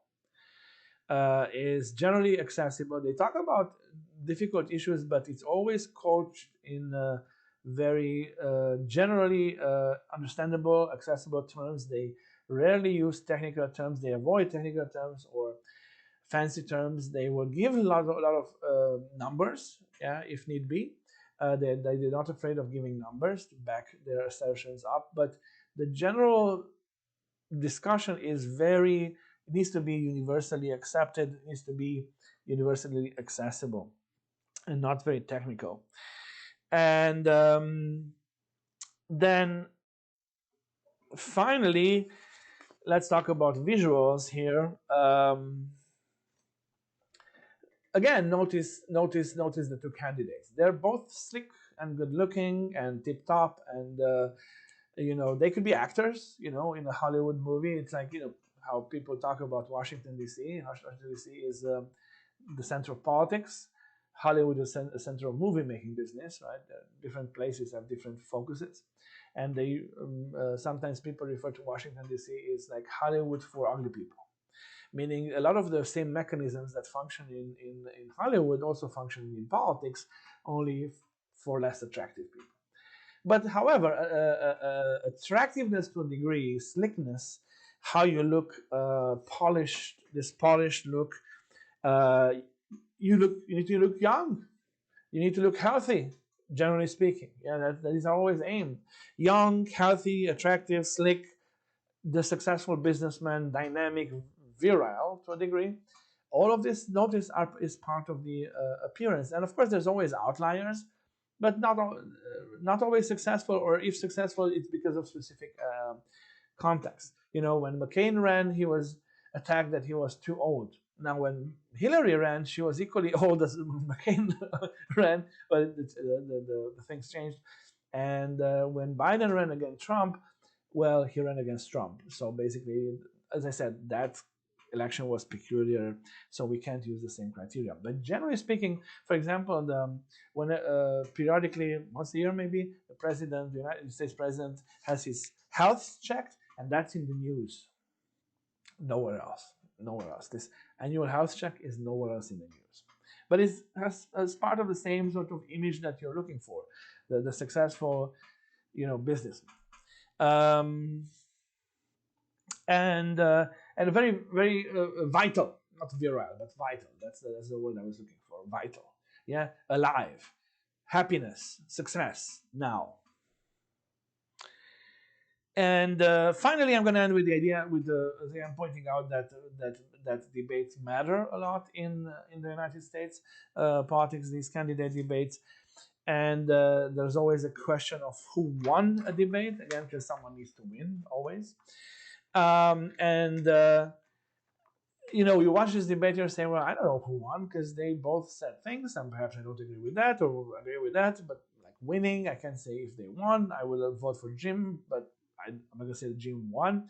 Well, part of the debate culture in the United States is the post-debate TV commentary, which follows immediately after the debate, and depending on which channel you switch to, they're going to be usually biased in one direction or the other, and this is when the debate is spun. Yeah, these are the spin doctors, the talking heads who are gonna, and these post-debate conversations often play an equally important role, because this is when those commentators tell you who won and make an argument for that, and they convince you, if you watch them, that in fact it was Jim who won or it was Bob who won. Okay, so that's about the U.S. So let's move on to take a look at how debates happen in Germany. Again, looking at context, theme, and style. Perhaps moving a little bit faster. Context. So Germany, of course, is different from the United States. How? Well, it has a parliamentary system of government, which means that in Germany, the only institution that is directly elected by the population is the parliament, the lower house, actually, the Bundestag, but the parliament, right, the legislature. So they don't, and the head of the government, which is the prime minister, in the United States, the head of the government is the president. In Germany, in any parliamentary system, the head of government is the prime minister. Well, the prime minister is not elected by the population. So this is important, because it then immediately takes us to the question: why would we have candidate debates, and who would debate in Germany? And indeed, it's not natural for Germany to have, for parliamentary systems to have candidate debates, because nobody elects the prime minister. Whichever party gets the majority, or whichever coalitional party gets the majority in the legislature, gets to appoint the prime minister and the government, and the cabinet, the members of the cabinet.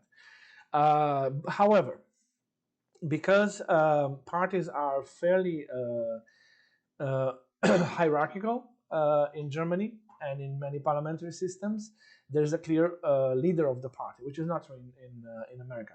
Obama was never the leader of the Democratic Party, nor was Mitt Romney the leader of the Republican Party. They were never the president of that party, ever. They just won the right to run as a candidate. However, in Germany and many other parliamentary systems, the parties are much more hierarchical. So you have a clear leader of the party, which is kind of there also, it's the public face of the party, and also presumably will be the person that party will propose as prime minister if they win the election. So in this logic is the leaders of the given parties who can become implicitly candidates for the prime ministership from that party. Not candidates in the sense, again, because nobody will vote for them, but as a presumptive candidates for from that party to becoming the prime minister if that party wins the election. As such, they stand for their position, but also for the position of the party that they represent. As such, so when you go to elect in Germany or in a parliamentary system, you vote for a party or a party candidate, and the result of for the legislature, for the parliament, and that's all you vote for. And then at the end of the elections, you'd see which party got the most seats, and whichever party or coalition of parties has the majority get to appoint the prime minister.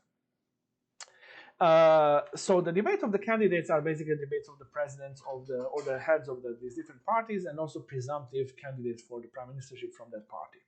So you know that if you vote if this party wins the election, this will be their candidate for the prime ministership. As such, these debates also are debates between those parties, because you know that in order for this guy to become prime minister, his party or her party needs to win the election. So when they debate to convince you to vote for a given party so that that party wins the election and they can become prime ministers. Okay. Then Germany has a multi-party system. Used to have a 2.5 party system, meaning it had 3 parties, in which one smaller one allied itself with either one of the big ones, because the big ones never had the majority, almost never had the majority to form in the parliament. And then it had a 4-party system. Now it's a multi-party system with about 6 major parties.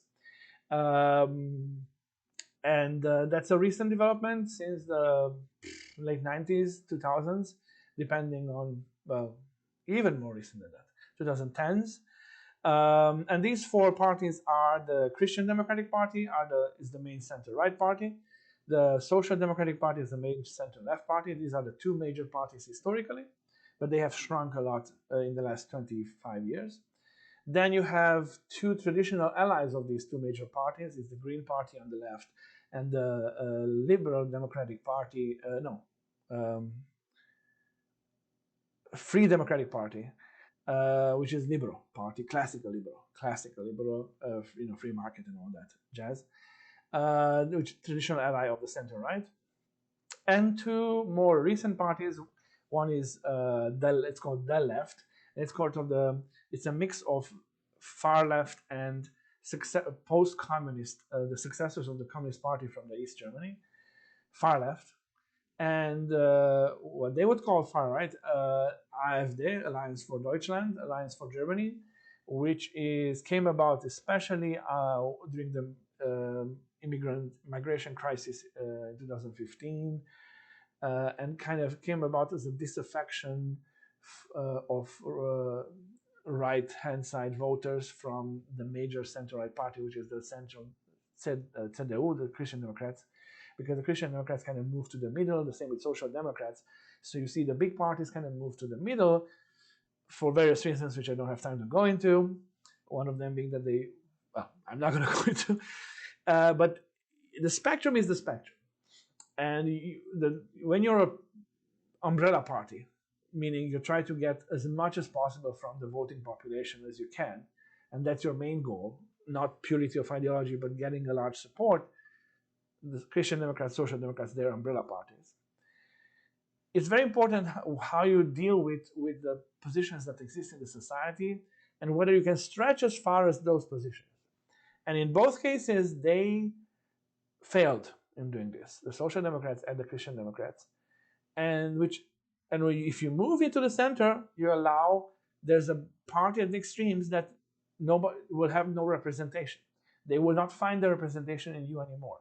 So it's an open market then for a new party to come and say, hey, we stand for what you stand, vote for us. That's what happened. That's the case with Die Linke. That's the case with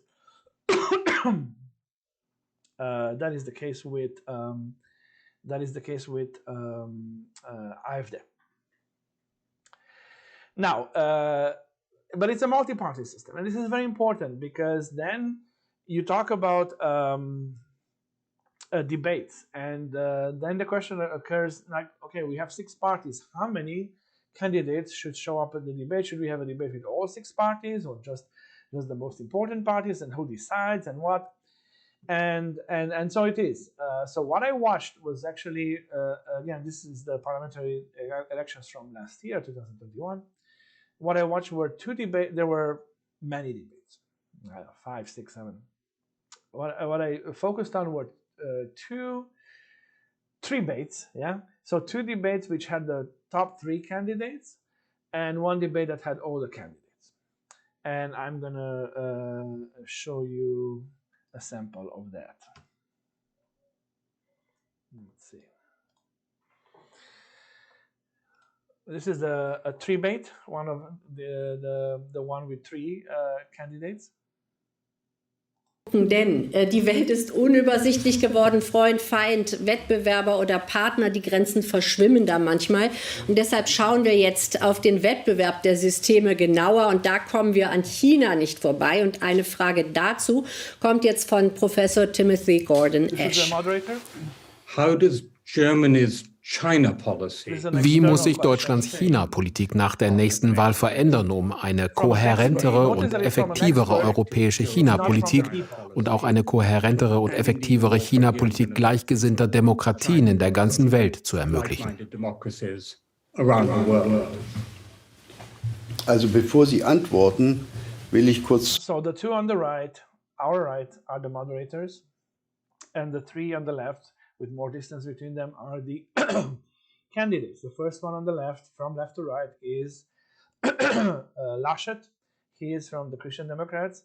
Then you have the lady is the candidate from the Greens, Baerbock, Annalisa Baerbock. And then you have Olaf Scholz, the third one from the left in the middle of our screen. He is from the Social Democrats.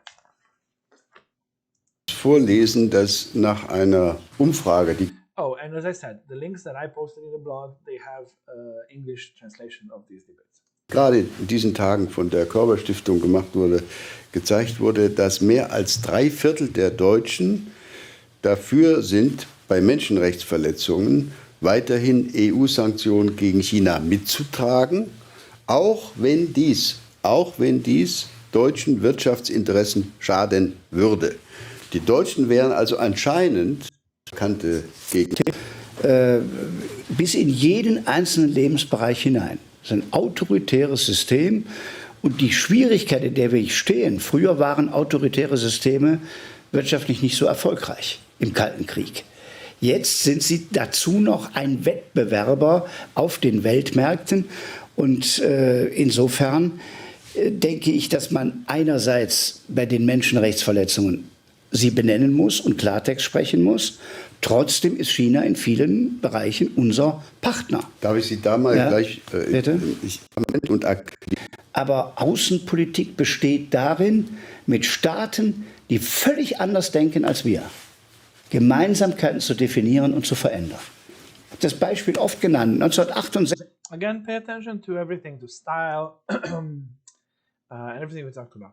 60 marschieren Panzer der Sowjetunion und zerschlagen den Prager Frühling auf dem Wenzelsplatz. Und 2 Jahre später startet Willy Brandt die neue Ostpolitik. Also eigentlich hätte man sagen, mit denen gar nicht, mit denen reden wir nicht mehr, kommt ja gar nicht in Frage, große Plakate durch die Straßen tragen. Nein, man hat beides gemacht. Man hat protestiert und hat gesagt, wo können wir Gemeinsamkeiten finden. Und die wo gefertigt werden, wo Menschenrechte mit Füßen getreten. Ich bin sowieso der Überzeugung, dass bei unseren Handelsverträgen Menschenrechte, Arbeitsbedingungen, Umweltfragen eine Rolle spielen müssen. Das geht nicht nur um möglichst viel Freihandel, es geht schon um eine faire Konstruktion und das wird auch für die Zukunft eine große Rolle spielen. Aber ich will einfach in die eine Wunde den Finger reinlegen.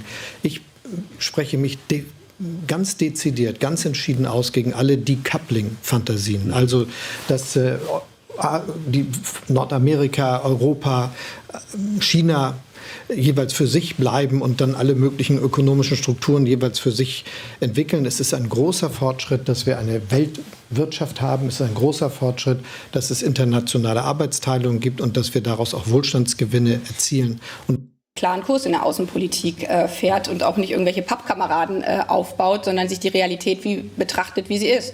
Und deswegen ist meine Haltung, wir müssen Dialog und Härte zeigen. Also Herr Laschet und Herr Scholz, niemand sagt, dass man nicht reden muss mit anderen Ländern, erst recht nicht mit China nicht reden muss, sondern natürlich ist China für unseren Export und unseren Import zentral mit Blick auf die Arbeitsplätze in Deutschland, aber auch mit Blick auf unseren Wohlstand. Und das Gleiche gilt für Russland. Nur was meine Haltung in der Außenpolitik ist, dass man nicht ein... Okay, so I just wanted to let you see a little bit of it and to draw your own conclusions.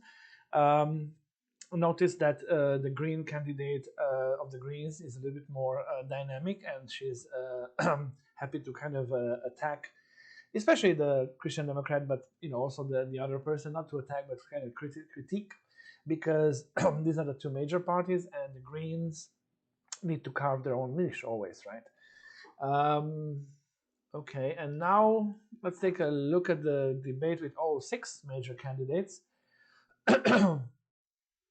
In fact, there will be 7, and the 7th, the reason why there's 7 is because the Christian Democratic Party in Bavaria is a separate party. It's called the Christian Social Party. In fact, at federal level, at national level, they are one group, basically. But because formally it's a different party, in this debate you will have both the leader of the Christian Democratic Party, which is the Christian Democrats in all the states of Germany except Bavaria, and the leader of the Christian Social Union, who is the leader of the Christian Democrats only in Bavaria. It's a different party, literally a separate organization. So from left to right, I can point out the candidate of the Free Democrats, to the far, ironically on the left of our screen. He's Lindner. Then you have the president of the Christian Social Union from Bavaria, Söder. Then you have Baerbock, the Green candidate. Then you have the Linke, ironically right in the middle, candidate Wissler.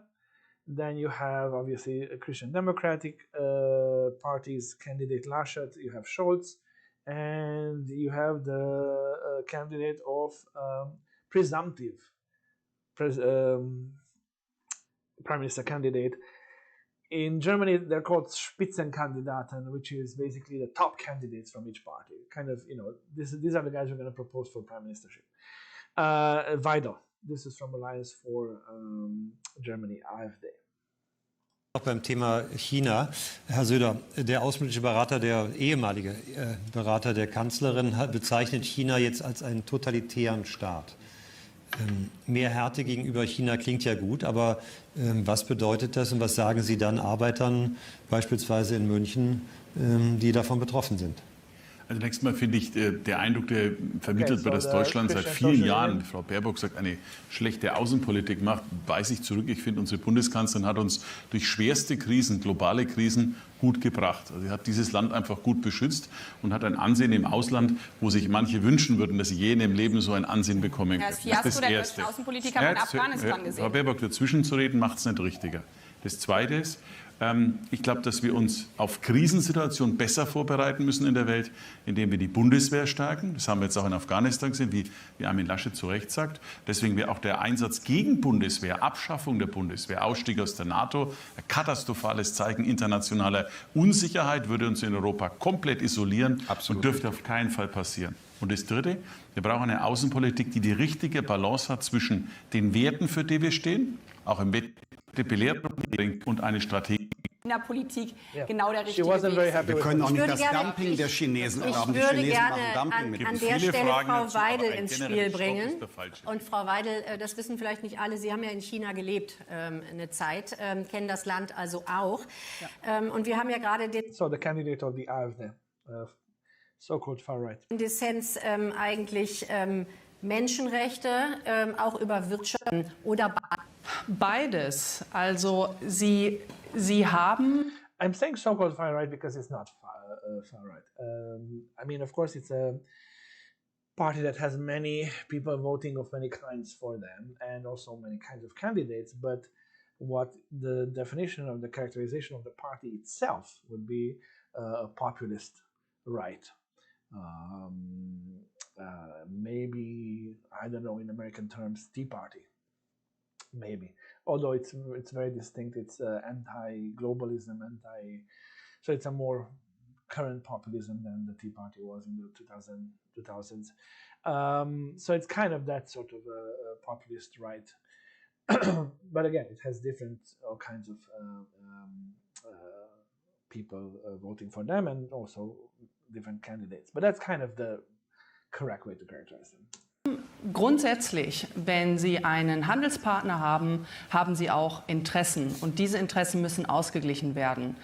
Im Fall von der Bundesrepublik Deutschland ist es so, dass die USA als auch die Volksrepublik China unsere wichtigsten Exportabsatzmärkte sind. Und das muss sich eben auch, und das muss sich natürlich auch in der außenpolitischen Interessenlage niederschlagen. Was heißt das? Was das heißt, dass wir zu beiden Ländern gute Beziehungen brauchen.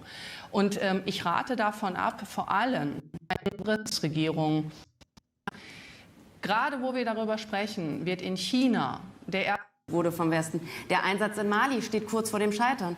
Lassen Sie uns darüber reden, wenn wir über Europäische Union reden, dass man zulässt, dass tagtäglich Menschen im Mittelmeer ertrinken. Oder darüber, dass, wie die deutsche Türkei-Politik ist. Ne? Also ich meine, dass die Türkei weiterhin Waffenlieferungen bekommt aus Deutschland, NATO-Partner übrigens, und dort Krieg gegen die Kurden führt, die Opposition unterdrückt. Also ich kann nicht feststellen, dass diese Bundesregierung eine erfolgreiche Außenpolitik gemacht hätte, sondern sie hat eine völlig falsche Außenpolitik gemacht. Alles andere hätte mich jetzt auch gewundert. Und hier war jetzt mehrfach das Wort Afghanistan schon gefallen. Und in der Tat, das war ja schon angeklungen, ist das ein militärisches Debakel. Die USA haben uns vor vollendete Tatsachen gestellt mit diesem unabgesprochenen, übereilten Abzug aus Afghanistan. Herr Söder, Sie waren jetzt länger nicht planen und wir haben Zeitdruck. Was sind Ihre Maßnahmen? Frau Hassel, die Maßnahmen und Innovationen liegen doch vor. Denken Sie an BASF und RWE.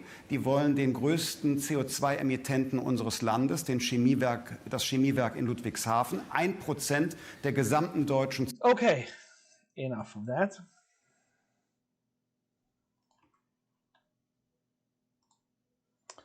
So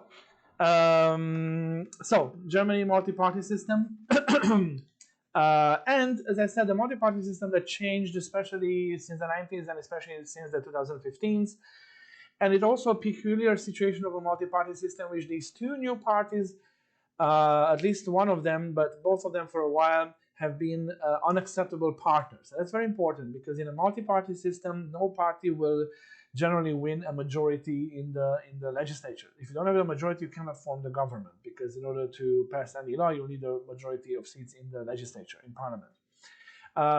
With the rise of these two fringe parties, let's call them that, or more extreme or more far left, again, that's a problematic term here, the fringe parties, and the major four parties for a long while refused to collaborate with either of them. With the Linke in the 90s, especially because they were the post-communist and the former reformed communists from Eastern Germany, and why would you want to work with them when you just got rid of communism there, and that's an anti-democratic party in many ways. But that changed. So nowadays, at least the Greens and the Social Democrats are willing to work with the Linke. I think, at least at state level, at land level, they do have coalition governments with them, but not at federal level yet. I don't think that the Christian Democrats and the Liberals, classical Liberal Party wants or would be willing to accept collaborating with Linke. AfD, however, is rejected by both. By all the other parties as potential partner in the coalition for now. Why is this a problem? It's because if you exclude, let's say, both of them, and let's say both of them get 10%, that means that 20% of the seats will you have to exclude from the coalition building process, which means that you only have 80% left to create a coalition of 50%. Now, 80% divided by four parties, let's say, you get 30, 30, 10, 10, to the other four parties. Well, neither of the regular coalitions would work. Like, let's say Christian Democrats and the Liberals get 30 and 10%. and then Social Democrats and the Greens get 30 and 10%. Well, 30% is 40. None of them has a majority of 50% plus one. So this is why for several times since the 2000s, the two major parties, the Christian Democrats and the Social Democrats, had to enter into the so-called Grand Coalition and form the government together. It's like the Democrats and the Republicans forming the government together because they don't have enough, otherwise, a majority in the parliament. So it was an awkward and somewhat destructive process that also led them to move to the middle, blah, blah, blah. So that's also a factor here. And the fact that AfD at this point is kind of the pariah in the political system, the party system in Germany, was also shown in these debates because the way the moderators, and also to a degree the other candidates, but also the moderators, treated them where the candidate of AfD was not as polite, or they interrupted them a lot of times, let me put it that way, because it's kind of situated outside. Anyway, that's part of the context. Less so with the Linke, although there as well, but less so, much less so. Finally, Germany is a federal state, which means that, but federal in a different way than the US is. That means that it has two different levels of government. The three ways of organizing the state in the modern state is federal, unitary, or confederal. Federal is, we talked about the US model. Now, the Germany is also a federal state, which means that you have a federal government and you have a state government, and each of them has different responsibilities. However, in the US, as I said, the powers and the responsibilities of federal versus state are separated. Yeah, this is what the federal government, this is what the federal government, this is what the state government does, and one cannot climb over the other in most areas. Germany is not like that. It's a sort of a cooperative federalism. They also call it marble cake federalism. So much so that basically what happens in Germany is that at the federal level of the federal government, the states have specific representatives who participate in the process of policy making. So the policy is made there, but policy is then implemented at land level. So it's a sort of a cooperative federalism. It's not like the federal government is going to do things instead of you, federal state government, but the federal government and state government are sort of cooperating in making policy, which is then implemented by the state government. States in Germany are called Land, plural Länder. Kind of. So the point is that it's federalism, a bit different from U.S. federalism, which is why some of the issues of federalism that are discussed there will not pop up here, because here it's not a question, very rarely a question of trespassing on each other's toes, as it is the case in the US, when it's always a problem, the conflict, because they shouldn't, but they do. And in Germany, already the system is set up so that they cooperate. It's a very abrupt and simple explanation and description of the system, but just to have a sense. Now, France, as you will see, is a centralized it's a unitary state. It doesn't have states. It doesn't have Länder. It has one national government which runs everything. Okay, so let's talk about, this is the context of Germany. Let's talk about, and then we'll talk about some specificities later as well. Let's talk about the themes.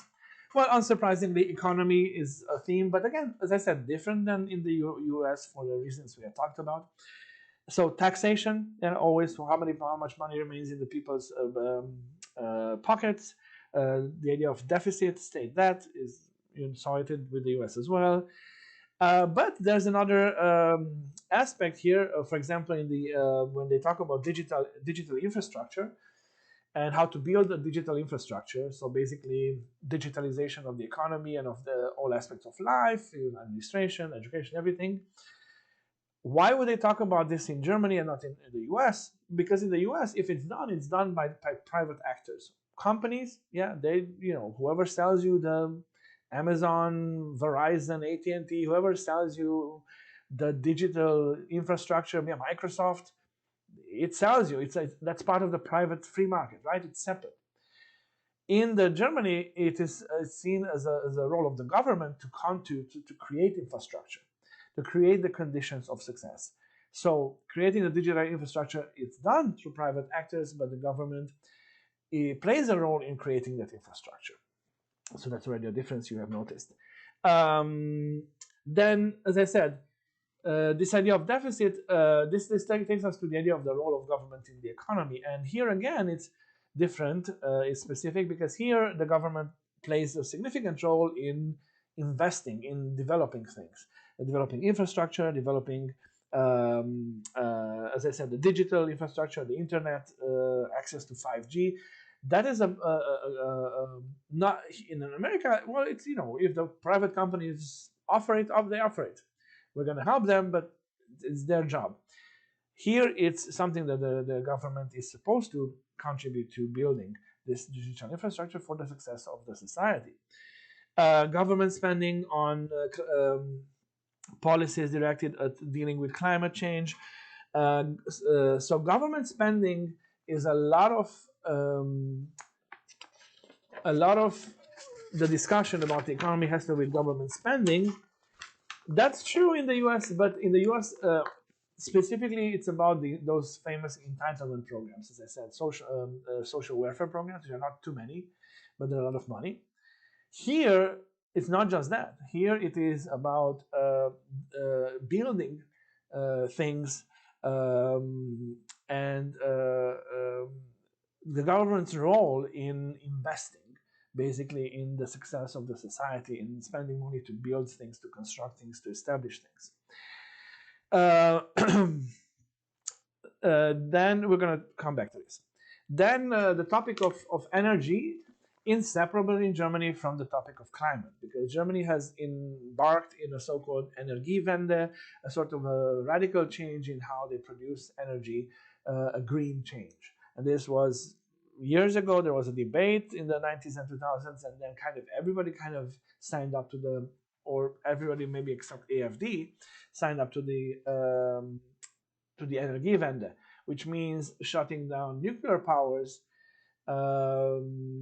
as opposed to their neighbors, French, who are building nuclear power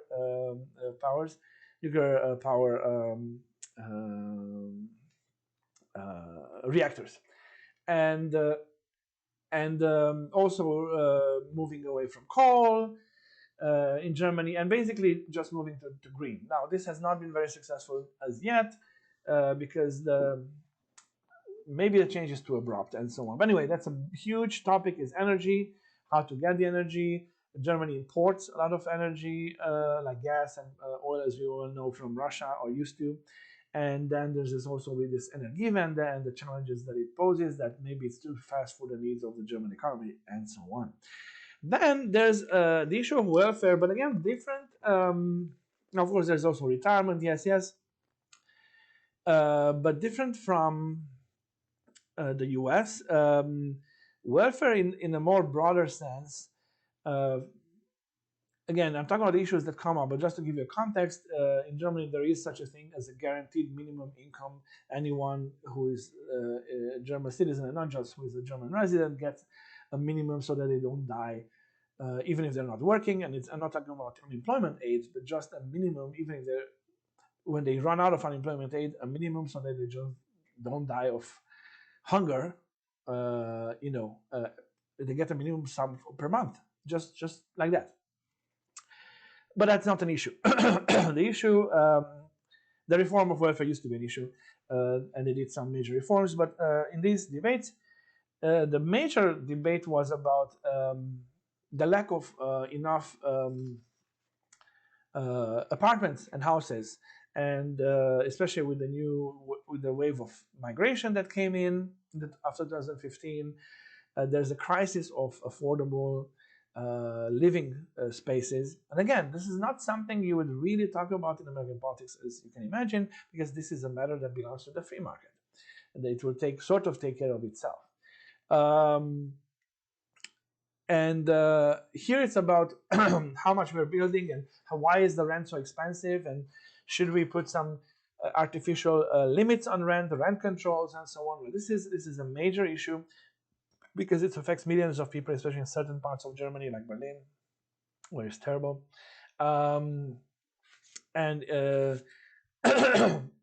it has become prohibitive, so it becomes a part of the government's responsibility to, I don't know, maybe build more, maybe do rent control. Each of these parties propose different issues, but it's an issue to be discussed. Access to affordable housing. Healthcare, but again, healthcare, for example, Germany is one of those countries that do not have state-run healthcare, right? Contrary to perhaps common American perception. In fact, there are these regional and local health associations, so to speak, where you sign up. Consider them health insurance houses, but like they're local, regional. Some of them go back 150 years. Kind of mutual aid societies. Kind of that's the origin of them, and you can choose which one to sign up to, and that's how you get your healthcare. Basically, now there's also some universal coverage, which is also minimum, but the system is not state-run. Most doctors are private, and so on and so on. But healthcare is an issue. In this case, being last year, COVID was a thing, COVID policies, and also how to change what to do with the private health association system, which basically works. But it's, as you notice, it's radically different from the discussion in the United States. Then military. Now, you couldn't be more different than the United States before this year, before 2022. And again, remember, these debates are from last year. Because at this point, Germany was far from and did not want to. None of these candidates, except maybe one, wanted to even aim at fulfilling the NATO requirement of spending 2% of the GDP on the military. They didn't even want to. They campaigned on not fulfilling their duties as a NATO member. How the tables have turned, right? How the turns have tabled. Because this year, after the invasion of Ukraine, Olaf Scholz came out and had that famous Zeitenwende discourse in which he said that no, we have to create an actual effective army. But anyway, at this point, the military in Germany, right, it's there, but it's underfunded and has been decaying. And this goes, and there's also another topic that you didn't hear talk about that in the United States, which is the issue of drones, whether or not we should use drones. And why is this an issue? Well, I'm going to explain a little bit later. So the military, not really well funded. They don't really actually want to fund it. Maybe later, maybe in the future. We aim for 2%. We don't know when. That was then. This year things have changed. But just to give you a sense, that was then. Now, why would they not want to fund the military? Germany is the second, third, fourth, is the first economic power in Europe. I don't know, third maybe in the world. Yeah. After US and China. Why don't they have a military that reflects their economic power? I will answer that question a bit later. The same with the issue with the drones. And then the European Union. Now, this is a huge, huge issue. Not that it's an issue, because it's not really an issue, but it's a factor. For example, in terms of foreign policy, everything that you hear in terms of German foreign policy is expressed through and in terms of the European Union. And that's something that, again, is not immediately intuitively understandable or guessable or whatever for, let's say, an American citizen.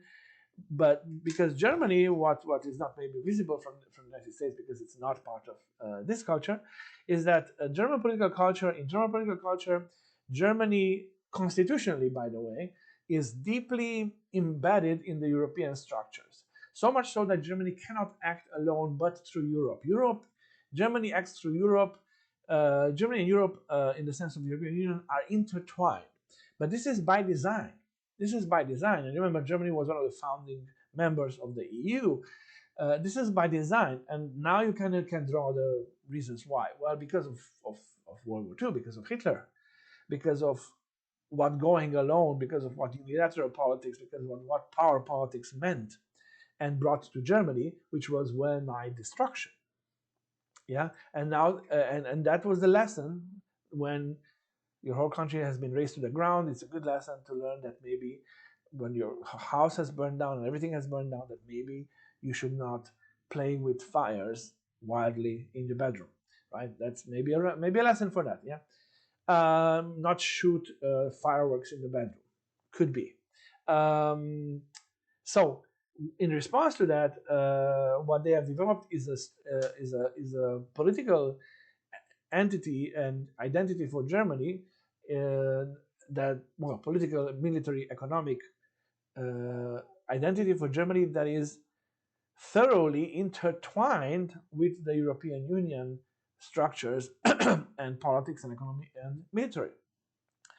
So when they talk about foreign policy, although Germany has its own foreign policy, but it is always coached in terms of and done through the European Union, and that's natural and that's normal. That is how Germany understands itself as a good power. That is how Germany understands itself as a kosher state, or the right state. Let's not use the wrong terms here. The right kind of state, because remember, Germany is the state of the Germans. It doesn't mean it's good. Can be a dictatorship, as it was. Can be a Nazi imperial, aggressive militaristic power, as it was, or it can be a democracy. Now, which one it is not written in the stars. Unlike in the US, where it's in the Constitution that it needs to be democratic. And the US was born through that Constitution. So there's no other US that has been tried except for the democratic US. Because its very identity is rooted in certain values and principles which are political and democratic and liberal and so on. Now, not true for Germany, not true for most countries around the world, which are ethno-culturally or based on ethnic identity, let's say, and in which you have the state of this ethnicity. Well, it doesn't mean that it's democratic. So creating a democratic Germany is an effort, and that was done through the Constitution after World War II. And this is also why the issue with the military, why the issue with the drones. We're going to come back to this. But Germany understands itself internationally through and acts through and with the EU. Okay, foreign affairs. That being said, it also has its own foreign affairs, and the issues are familiar: China, Russia. But here's the thing: one of the recurring topics here, which later will also appear in the U.S. debates, but a little bit differently. But one of the major topics and sort of the way in which the terms in which these foreign affairs are expressed is the debate of what should prevail. Values or economic interests. Again, not something you hear as such in American debates. And again, I'm going to try to not always make reference to the American debates, but implicitly, I want you to ask you to make these, or to notice these differences, because that's the point of this whole exercise. So the same with China. So China, not a democratic state. Should we do economic things, relations with them? To what degree? What should prevail? In fact, the very fragments we looked at, both of them talked about that. Then with Russia, the same thing.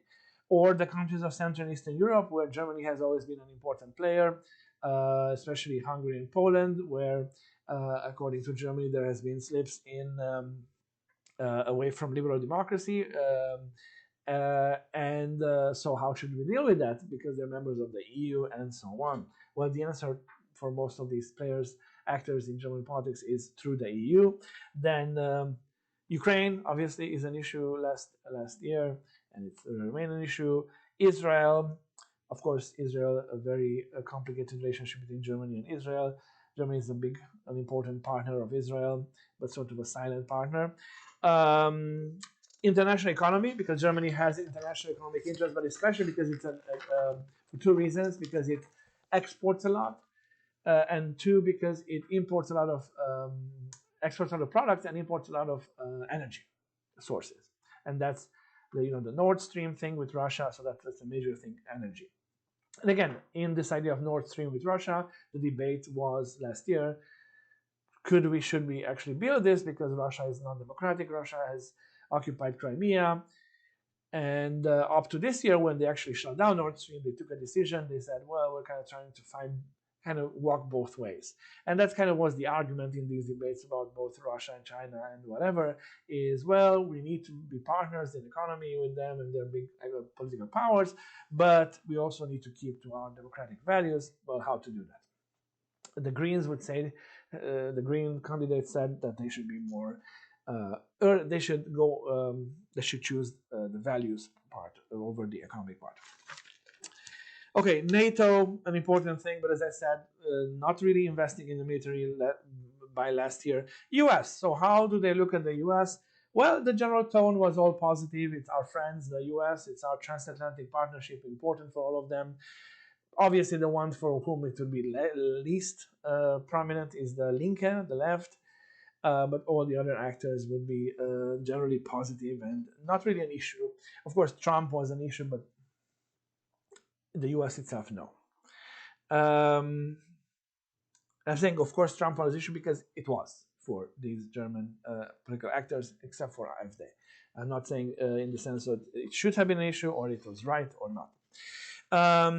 Now, other issues, immigration. And here's an interesting thing, because immigration, differently than what it means in the US. In immigration, not in terms of illegal immigration, but of legal immigration, Germany traditionally has been an ethnically defined nation and state, which means that if you're not ethnic German, you cannot become a German citizen, no matter, even if you live in Germany for decades. That changed radically around the 2000s, and that allows for people who have been living in Germany, let's say of Turkish descent for generations, to become German citizens. They weren't able to be that before, although they had resident status. However, the immigration issue in this context of last year is the post-2015 issue of 2015. Famously, Angela Merkel opened the borders and said, wir schaffen das, we can do it. Whoever wants to come should come, which was not a well thought out policy, because it simply didn't control who came into the country. Not all of those were refugees. Some were just economic immigrants or nefarious, actors as well among them. It was not a success. Now, however, immigration is sort of a taboo thing in Germany. Again, here you have every country has its own taboo things, or such hot button things that you'd rather either not talk about it or take one very strong position on it. Same as in the US, as I said, with abortion, gun ownership. There's things that you either stay away completely or not talk about it, or have a very clear position on that. Here, this is one of those things in which they kind of, because of Germany's specific past, they have this guilt, basically. And there's this sort of drive, and this is what I wanted to say also about the drones. There's this dimension that maybe you have noticed already in what I was telling you up to this point, that morality needs to play a role in politics. But what do you mean by morality, right? That's a complicated issue, right? Well, whatever you mean by it, what I mean in this case is that the moral criterion, or whether or not this political position is morally acceptable, is a very important question that is asked in German politics. Hence, them not being willing to buy drones and use drones in the German military because of moral conundrums and quandaries with the use of drones. And there are many, actually, but that nobody has, very few people in the public sphere, specialized articles have been written in the US as well about it, and very good ones. But people don't talk about this because it's the military, it's our interest, we're going to use it, you're going to use whatever. But they were very reluctant to even buy drones for the German military because of the moral quandaries. Same, we talked about the moral dimension in terms of values, how we work with Russia, because again, and all of this comes from the German past. This is uniquely because of the German past, because Germany carries a huge guilt. Yeah, Germany carries a huge guilt, the guilt of National Socialism, World War II, the Holocaust, which came from one people, one nation, one state, so to speak, at least in the public consciousness. So how do we avoid that? And clearly then the moral question needs to be asked. Any country who would have gone through this would have to ask the moral question: is what we're doing right to start with? And that's an interesting and peculiar German thing, which, as you see, has to do with its specific history and experiences and critical junctions. The same with immigration, because of the idea of the Jewish people and racial laws and so on. So the idea of saying someone cannot come or whatever, once they have changed the whole idea of their citizenship laws and so on, then kind of the pendulum swung completely to the other side, not with good policy results, by the way. So perhaps a middle ground should be found here that is both doable and morally acceptable. But this is why immigration became taboo. That's what I'm saying, that nobody can really say anything except for AfD, which is why AfD is considered, extreme right. As I said, it's a populist right, whether we like it or not. And clearly saying, everybody come is not a policy. Yeah, saying who should come, how they should come, that's a policy. But saying, that not assuming any position is not a policy, or sort of giving up on decision making is not a policy. Okay. Other issues specific to Germany, well, more or less, obviously, at least in these debates, that came up in these debates, hate speech, control of hate speech in the online sphere, specific scandals that have plagued the German economy and politics and social life, with money laundering scandals that banks were involved with, and some prominent people, tax evasion. COVID, of course, was a major issue. Islamist terrorist attacks, which Germany suffered from, not necessarily in the last few years, but before that. Then the far right, which is, again, not AfD, but the far right, the neo-Nazi and so on. There has been some such, not much, but some such issues. Well, all of these have come up. Okay. German-specific differences. Well, already I talked about this. Because of their specific history, the moral dimension, the guilt dimension, the values versus policy dimension is prominent in German political discourse, much more so than in the other two cases that we have examined, that I have examined. Then also coming from the specific history is multilateralism, the deep multilateralism that characterizes German foreign policy, military policy, that they cannot imagine acting alone because it would be morally wrong. And often it's true, because acting multilaterally is a check on that, or if not even a guarantee that what we're doing is good because more people agree on it. Which is very different from, obviously, the unilateralism that generally characterizes the United States. Going it alone and because we know what's right. And again, it all comes from different histories, from different historical experiences, and it will not stay always the same in either case. So I'm not saying it's right or wrong. Again, let me be very clear here. Also, as I said, the role of government, which the government plays a role in welfare, plays a role in infrastructure. And we talked about the fact that the US always needs to be number one. This is the idea, US number one, US number one. In this case, perhaps how we could describe their inherent, because it's not sad, but sort of inherent understanding of what the position of Germany in the world is like. Germany is a silent leader. Yeah, a silent leader in the sense that it is a leader in the economy. It has political influence, but it doesn't have military power. Which is a sort of a, in parentheses being said, it's a sort of a cop-out, because you cannot exist without police, and or you can say, okay, I don't need self-defense because someone else defends me. Well, that's a cop-out, right? Because you're just hiring out the task.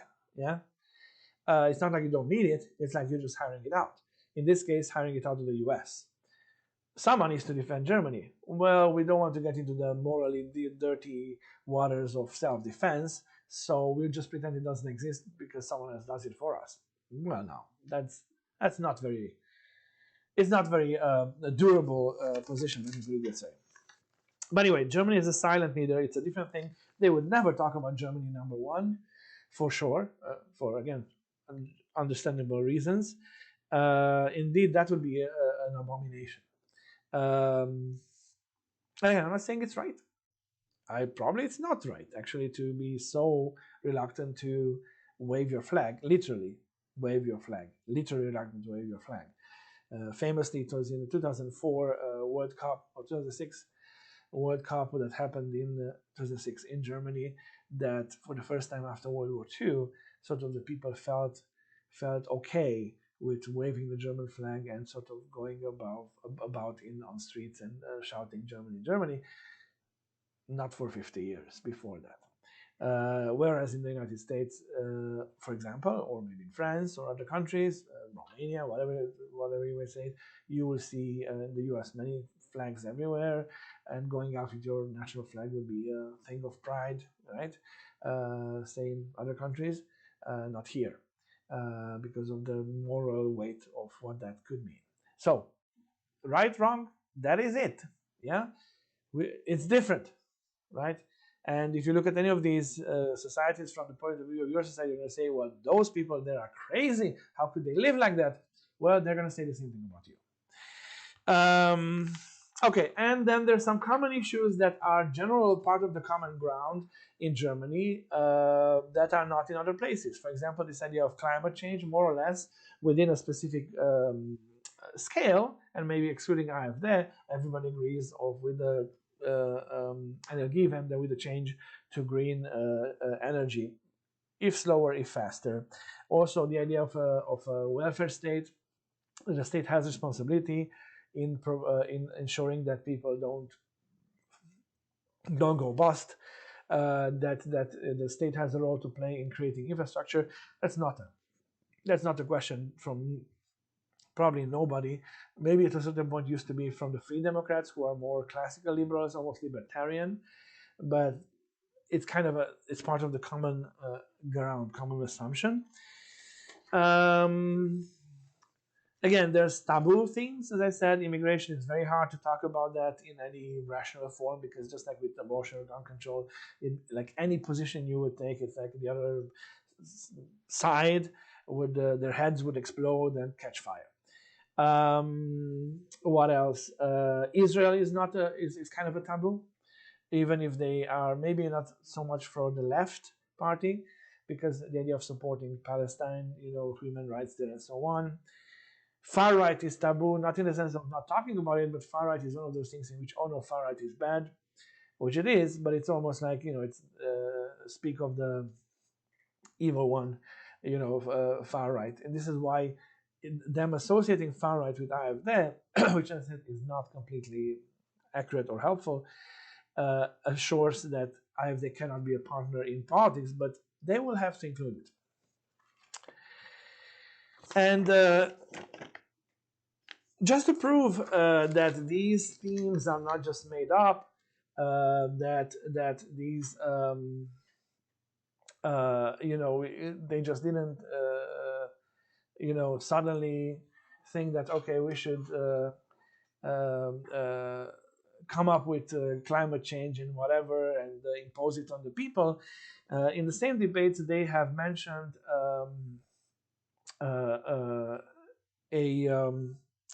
opinion poll that was done among the German population, and in this opinion poll, they were asked what are the top security risks for Germany. This is in June 2021, so last year. So top security risks for Germany according to the population. And number one, according to the population of Germany, the top security risk is climate change. Now, right or wrong, I don't care. But I want to say, to point out that these are issues that obviously don't concern just the parties, and they didn't just make up these issues to say, hey, let's talk about these things. Climate change, 2021 June. Pandemics, Islamic terrorism, cyber threats, inequality, migration, right-wing terrorism, in this order. These are the things that the German public considers most highest security risk, posing the highest security risk. Now, then you can understand why these were the things and these were the terms in which the German politicians talk about these themes. It's part of German political culture, which is distinct, as I said, than American or other political culture. Okay, and finally, in terms of Germany, let's talk about style. Well, again, you took a glance at the style of the German politicians that were featured in these debates, and what did you see? Well, clearly,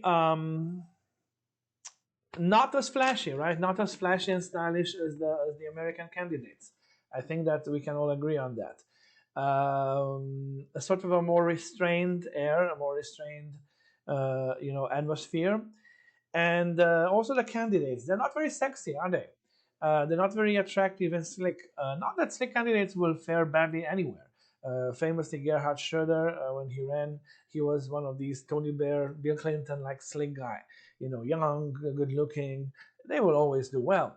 But clearly, they did not choose their candidates based on that.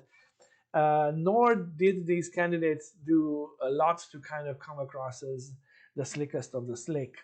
More like reliable probably would be a term. And if you think of Angela Merkel, that's a good sort of an example of what is the portrait of Angela Merkel. Well, it's not flashy, right? It's understated, but reliable. Someone you trust, but she's not haughty. She's not too flashy. And they will probably not respond well to someone who's too flashy. But who knows? Maybe in the future they will. And perhaps that also corresponds with their idea of Germany. If the US needs to be number one, it needs to be the sexiest, most powerful, most efficient, and so on. If Germany is the silent leader, well, it should be effective, but not overly flashy, and so on. So you see, these things do make sense that way. I think one of the expressions we could use here is the image of a competent administrator. I would also talk about language. Here, obviously in English you don't have a polite pronoun for, like it would be thou, perhaps, the polite form of you. So even if you refer to the other one who is someone older perhaps than you or much higher in the hierarchy, you will still use the pronoun you, and that inherently has a sort of a familiarity involved in it. Now, in the debate, for example, they're not going to, in the US debates, they avoided saying you, they said Mr. President or Governor, right? It's a sort of a way of using a formal thou. Now, in German, you have the formal thou, just like you have in French. So they use that in the debate, and that kind of puts a distance between them, and there's this lack of, all too familiar attitude or language. And what's interesting here, and I want to point out, is that the language they use in terms of the vocabulary and the terms and the how they discuss about politics is much, much more technical than in the US case. US might use numbers and so on, but it's all couched in generally understandable, general, simple, relatively simple and reduced vocabulary, limited vocabulary. Here, vocabulary is more extended and the language is much, much more technical because it's policy, it's almost like engineering, it's policy making in its more detailed form. Also, there's another thing that you notice here in German in these debates. One could notice that there's a sense of, okay, we're the candidates, we're going to run for this, and this is what we're going to try to do. But even when they say that they understand their role as future prime ministers or as candidates or as parties, as part of a system that is quasi-independent of them, Whereas when one runs for presidency in the US, at least in their public discourse or the way they present themselves, they kind of say, well, I'm going to do it, I'm going to solve it. It's like I'm going to be the boss, the can-do, the doer of this whole thing. Although, in fact, that's not true, because Congress, as I said, is more powerful than the president. Now, in Germany, there's a lot of reference to and reverence towards the other institutions of the state and of the political system, for the judiciary, in different independent examination bodies, and they are talked about and referred to as, well, there's this independent body that does its job, and let them do their job. It's not like I'm going to be the boss, I'm going to become prime minister, I'm going to be the boss of everything. It's a sort of a reliance on respect versus towards the complexity of the entire system, and towards the other actors, independent actors of the political system, which again you don't really see it in the American debates, where even if they talk about a separate independent body like the Supreme Court, they're going to talk about it in terms of how to affect it still, how to influence it, how to get to appoint someone who is on my side. Okay, so that about Germany. And now finally let's move on to talk about French debates, the French presidential debates. So a bit about the context. France is, the political system is neither parliamentary nor presidential, it's called semi-presidential. And in this system, both the legislature and the president are elected separately. The president is actually directly elected by the population. And in fact, this is the most powerful presidential position of all the systems we have talked about or examined. The French president, within the French political system and in relationship with the other institutions of the French political system, is much more powerful than the American president in relation to the other institutions of the American political system, contrary to what one would assume. Not in itself, because the US president, even if he's more restrained within the political system of America, the things he has control over have an impact greater than what the French president has control over, let's say a bigger army, whatever, to intervene somewhere or whatever. Within the system, the position itself, the French president is truly an imperial presidency. In fact, according to plans, the topic of the next podcast will have to do with that. But let me not go into more detail about that. So that's very important, because truly then the election of the president, who will become the head of, not just the head of the government, but in France, the president is also the head, usually the president of a party. So although the elections are happening separately, not just separately, but at different times, election for the presidency and election for the legislature, where parties are elected, they happen at different times actually. Still, it's one influences the other, and the president also is not just the head of the government, but is also has the power to dissolve the legislature, which is tremendous power. The U.S. president has no such power. In fact, it's the Congress that can remove the president through impeachment, not vice versa. No, the French president can dissolve the National Assembly and call for new elections. So it's a very, very powerful president. So truly, these debates then have a tremendous meaning, because you elect truly the most important actor in the political system. Now, of course, the president still needs still needs to hope that the party that supported him or her wins the legislative elections, because without a majority in the legislature, a president is a sitting duck. But that's a different story. Okay, then France is a multi-party system. Not just a multi-party system, it is a highly divided and fluid multi-party system. So it's not just 1, 2, 3, 4, 5, 6. It has 10, 12, 15, 20 plus parties. Also very fluid parties, meaning that the names change, and the parties, except for a few major ones, parties change often. They come, they rise, they disappear, reform, change names. However, what doesn't change, although this looks like people come in and leave, no, the actors within French politics are actually quite constant. So you can have people from the 70s. François Mitterrand ran for the presidency in 58, I think, and first became president in 82. So, right? So he had been a constant in French politics for 40 years, basically. So parties might change, the actors don't necessarily change, and that's an interesting conundrum with French political culture and French politics, which we're going to talk about in a second, meaning this sensation of immobile, unmoving status quo. Okay, it's a multi-party system, not just highly divided, many parties, many small parties, with a few major ones that have been constant, but also a very very passionate, with very passionate partisan divisions. Yeah, so that people will vote for this small party because this small party represents exactly what they want, and that's the major attribute, positive, of a multi-party system, that it truly manages to show that there are many possibilities in politics. There are just two. There are just A and B, there's C, there's D, there's E, there's F. There are different ways of doing things on the same issue. Yeah?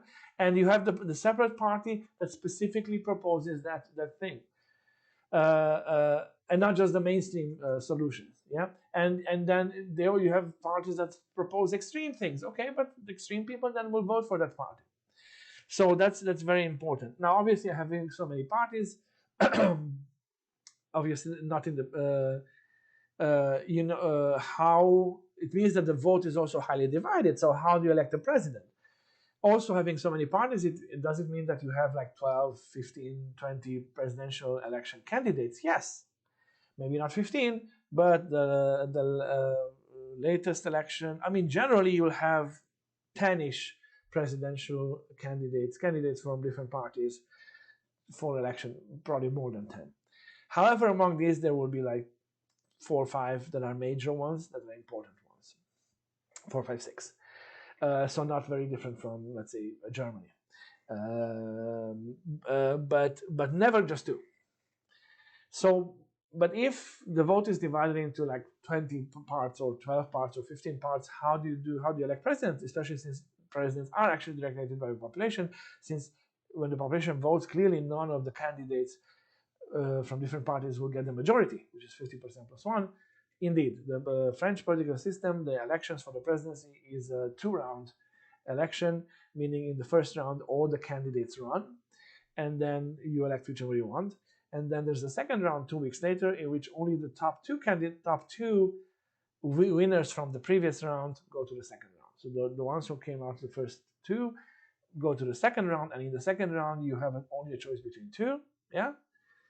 And here, clearly, one of the candidates will receive more than 50% by virtue of math of the votes cast. Okay, that being the cause, and finally, France is a unitary state, meaning it doesn't have länder or states or regions in the sense of dividing power between the central government and them. No, all power belongs to the national government. There are, of course, local governments and counties and so on, but constitutionally, all policy national level is made and implemented from the center, from the national government. While in federal states, the same policy responsibilities are divided between federal and state level. Okay. Furthermore, it's not just a unitary state. France is also, and has always been, fairly, or depending, highly to fairly centralized state, meaning not just that there's only one national government that makes policy in all aspects of your life. Of course, there's local governments and so on. The amount of power these local governments have is the idea of centralization versus decentralization. In this case, as I said, France has been traditionally from highly to fairly, but still centralized state. Finally, what debates did I look at? Well, because they didn't have debates like in the last elections, presidential elections that happened this year, 2022, there were no debates before the first round. There was no debate, public debates between the candidates before the first round where all the candidates ran. So there was one debate between the two rounds of elections, between those two candidates that qualified for the second round. Now, watching just that debate would not have helped us in terms of this case study, because I also wanted us to look at the debate with all the candidates.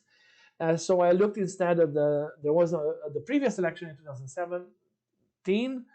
There was a debate between the first round, and you had not all the candidates, but most of them. You had 6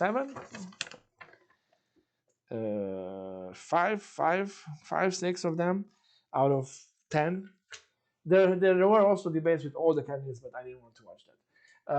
So the debates with the major candidates, yeah. So I looked at two debates: one with all the major candidates, that's from 2017, and one with the top two candidates, that's from this year. In fact, so let's take a look at these debates.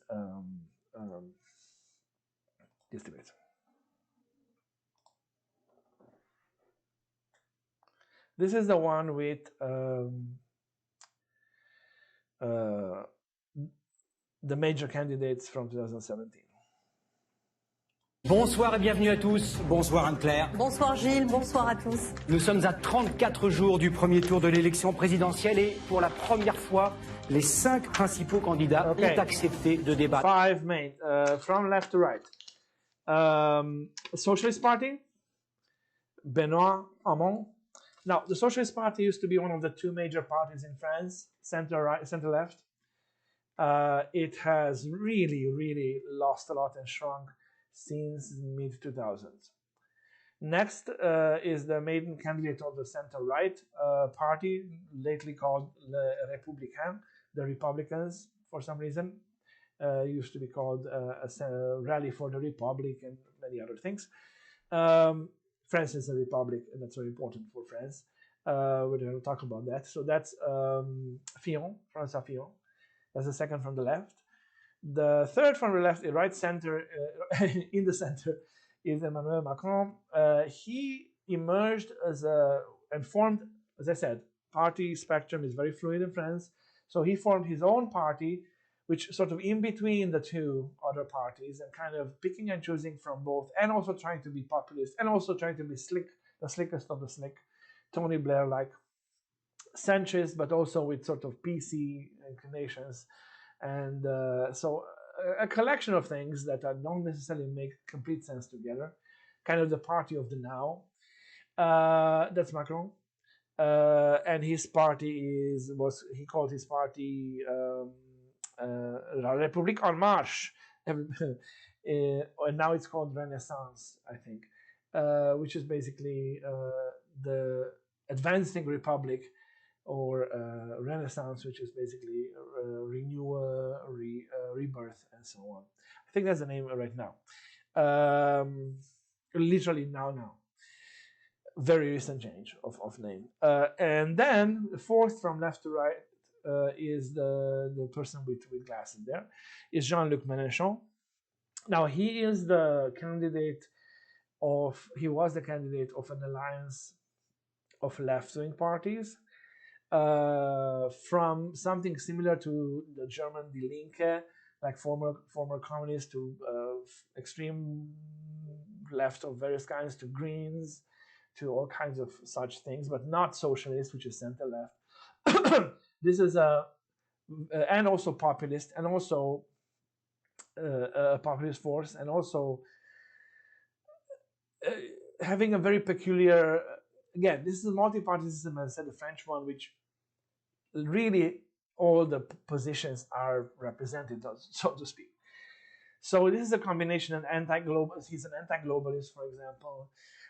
He's for localism and regionalism, but he's also anti-NATO and a little bit leaning towards Russia. These inheritance from former communist ideology. So it's a mix of all kinds of stuff that you could not easily associate it with whatever you're used to. Let's call it a populist left, far left. And then you have Marine Le Pen, and the only woman here, the one on the right-hand side, the niece, right, of the founder of the party of the National Front, now called the National Rally. So this was a far-right party. It was a far-right party, which has become a populist right party. Yeah, so not the same thing. Again, in certain things, you know, far left, far you know, populist right, populist left, Mélenchon and Le Pen, opposite ends of the spectrum, but also similar. They are both Eurosceptical. They go both against globalism and for regionalism and localism. But Marine Le Pen is also not leftist, so she's not. But she's also fond of Russia, but not for immigration. Jean-Luc Mélenchon would be for immigration. He would be for free, open euthanasia. That would be not. Marine Le Pen would be for more traditional values. So populist left, populist right, center left, center right, sort of a new middle force. And there are many other parties as well. But these were the ones in this debate. Entre eux. Alors ce soir, ils vont tenter de vous convaincre qu'ils ont... L'élève qui ouvre le feu à Grasse sur ses camarades, un couple qui a été égorgé par un membre de leur famille radicalisée, les attaques contre Sentinelle il y a quelques jours, on a l'impression que chaque jour apporte sa dose d'actes de plus en plus violents. Donc il faut apporter des réponses. La première réponse, c'est une réponse de respect pour les forces de police et pour les forces de l'ordre. Je ne crois pas qu'on pourra créer des postes sans limite. Moi, je propose qu'on supprime des tâches administratives qui sont aujourd'hui exercées par les policiers. Ça permettrait d'en remettre 5000 sur le terrain et qu'on en crée 5000 supplémentaires. Je propose que les polices municipales soient obligatoires dans toutes les villes de plus de 10 000 habitants et qu'elles soient armées. Et je propose que les maires aient un pouvoir. C'est beaucoup plus difficile qu'ailleurs. C'est là où on y trouve stress au travail, anxiété, burn-out. Et c'est la raison pour laquelle je proposerais que l'on attribue une prime aux gardiens de la paix, aux brigadiers, aux policiers qui aujourd'hui travaillent. Positivement honteuse. Maintenant, je viens sur la police et les tableaux que l'on fait de la situation. On les connaît, mais la société va mal, c'est pas une découverte. Mais ce qui est absolument incroyable, c'est qu'en l'espace de 10 ans, nous avons voté 15 lois sécuritaires. Et personne n'a jamais fait le moindre bilan de l'efficacité des mesures qui ont été votées, alors que c'est une surenchère permanente. Donc moi, j'appelle au retour au calme, à la raison et à une compréhension de ce que sont les tâches de maintien de l'ordre public. C'est en tout. C'est pourquoi j'ai commencé par l'image que donnent les puissants. Être rigoureux sur les finances publiques, mais avoir des priorités, décider d'y investir. Je crois qu'on est tous dans la même situation. Donc je propose là aussi de libérer du temps utile pour des fonctionnaires de police et de créer des postes de policiers et de gendarmes et de créer une police de sécurité quotidienne. Pourquoi ? Parce qu'on a besoin de recréer un rapport d'autorité, en particulier dans les quartiers les plus sensibles. Parce que ça n'est pas de l'intervention, c'est du maintien de la paix. Et donc ce sont d'autres formes d'intervention. C'est la police de proximité. Avec d'autres formes justement à leur disposition d'intervention. D'abord un pouvoir d'amende immédiat face justement à la délinquance du quotidien, aux petites infractions qui aujourd'hui viennent engorger au fond de solutions pour traiter leurs problèmes. En quelques mots. Et moi, je l'assume, je suis pour la suppression des aides sociales aux parents de mineurs récidivistes lorsque les parents ont fait preuve de carence éducative. Je pense que ça les forcera à reprendre leurs responsabilités de parents qu'ils ont, pour certains, depuis longtemps abandonnés. Benoît Hamon, l'abaissement de la majorité pénale à 16 ans. Okay. And that's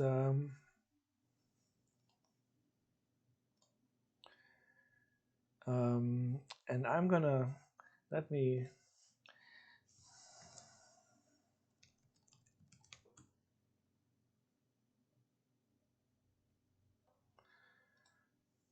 It's time now for France 24.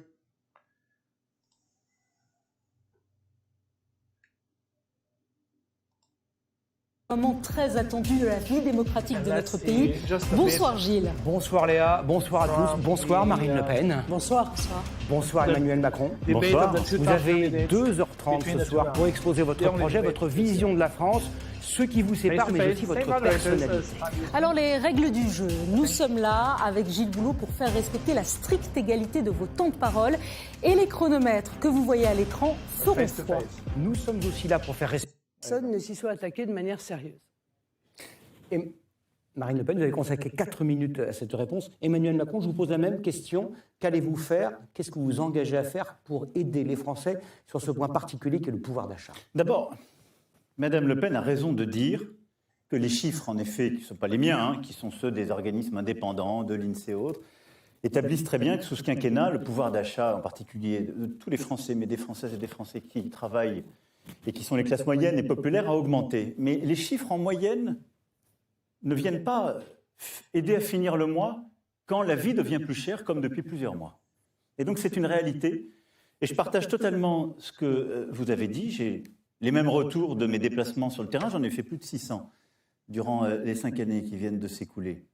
De colère, de caddies qu'on n'arrive plus à remplir, de fins de mois difficiles. Alors d'abord, ce que nous avons fait, ce que j'assume et ce que je veux maintenir, c'est face au prix de l'énergie, tel que Mme Le Pen l'a décrit, le bouclier. Le bouclier, ça est beaucoup plus simple, ce qui permet à la fois de lutter contre la fraude et le non-recours. Voilà les premières mesures de pouvoir d'achat, à la fois pour le blocage des prix, plus efficace que la baisse de la TVA, et pour revaloriser le travail. D'un mot sur l'allocation adulte handicapé, elle a été, conformément à mes engagements, revalorisée durant ce quinquennat, de 90 € par mois. Et je suis favorable à ce qu'on puisse en effet corriger ça, et donc vous ne vous êtes pas... Vous avez envie de répondre à... nous oblige à voir les prix de l'ensemble de l'énergie augmenter dans des proportions qui sont spectaculaires. Il faut le réformer, donc il faut à pas chaque en fois, sortir, je veux quelque Madame chose Le de Pen. pérenne. Et pas quelque chose de provisoire, Mais comme vous vous le avez faites. voté contre Parce le que vous le blocage faites des de prix. manière provisoire. Vous avez C'est voté bien de faire contre un le bouclier, blocage des mais en prix. réalité, pardon, qui le paye, M. Macron, le bouclier? Ce sont les contribuables. Mais comme Donc, la baisse de à la chaque TVA... fois, à chaque fois, c'est d'un côté ou de l'autre. Non, parce que moi, j'ai des économies par ailleurs. Vous me dites que le blocage est plus efficace que ma TVA. Okay. So just in terms of themes, I just want to very briefly just point out, each of those, when they had a big debate with many candidates, not all of them, each of them had an intro little speech, and just to a couple of points from their intro speeches to show you how wide the variety of colors and positions in this multi-party system. François Fillon, center-right party, used to be the big center-right party next to the center-left socialist, pushed aside by the rise of other parties, Jean-Luc Mélenchon on the left, Front National on the right, in the middle of Macron. These big parties have shrunk.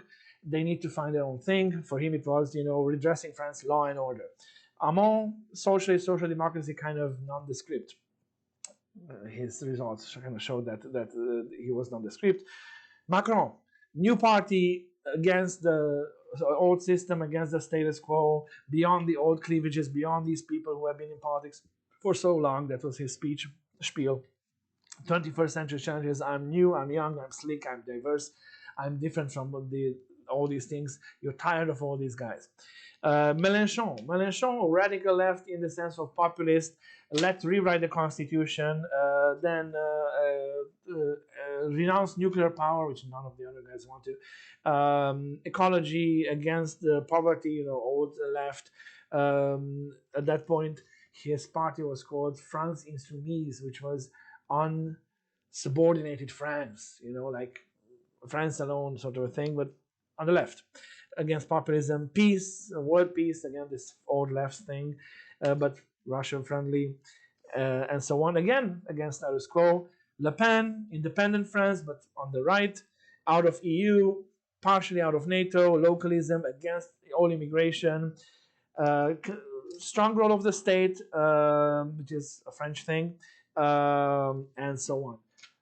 A wide variety of positions. And there's so many more, but just for these 5 candidates. Okay, so we talk about context and talk about themes. Economy, of course, economy, but again, things that are specific to France. One of the major topics here is the 35-hour work week, which is a thing. which was introduced, was taken out, want to even reduce it. The argument is that you don't need more. There's burnout. You're equally effective at 30. Why not let people work more? Is the other. So that's one of the important topics. Then another topic, le pouvoir d'achat. So I think we already heard about that just in the sections we looked at, which is basically the value of the money and how much you can make out of the money that you earn. Can you live from month to month? And that has to do with again, a peculiarity that is not visible from the outside, namely the fact that there's a large portion of societies in, let's say, in Europe, let's say in Italy or France, especially in the Latin countries, even up to middle class, where you kind of, let's say lower middle class maybe, where you kind of live month to month. Now that's true also in the US, but that's not the perception. The perception here, as someone was saying, is that everybody here is momentarily not a millionaire. So everybody is like, nobody's poor, but it's just like a soon-to-be millionaire. There's this psychology of it, right? So very few people talk here about the fact that most Americans actually live from month to month. That's a fact. But that's not in the political debate. There's talk about poverty, but not about the fact that the majority of the Americans live month to month. But differently. There it's about the fact that there's a fairly lack of social mobility, economic mobility. The systems are more rigid, and changing jobs, changing place, finding jobs is a little bit harder perhaps at times.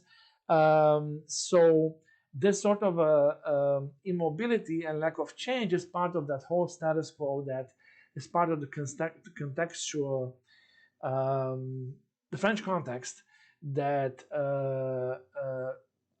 at which are addressed a lot of the solutions that these parties propose and the parties themselves form in response to those challenges. Let me explain this. There is a sense of immobility in French politics, society, economy. A sense of, they always try to change things, but they never really change. And you had Sarkozy who came in, you had Macron who came in his first mandate, and they all promised to radically change. But it's very hard to make that radical change because there are so many actors that oppose those changes, although they have voted for change. But when it comes to you, you don't want to, cut the support of the state or whatever. So there's this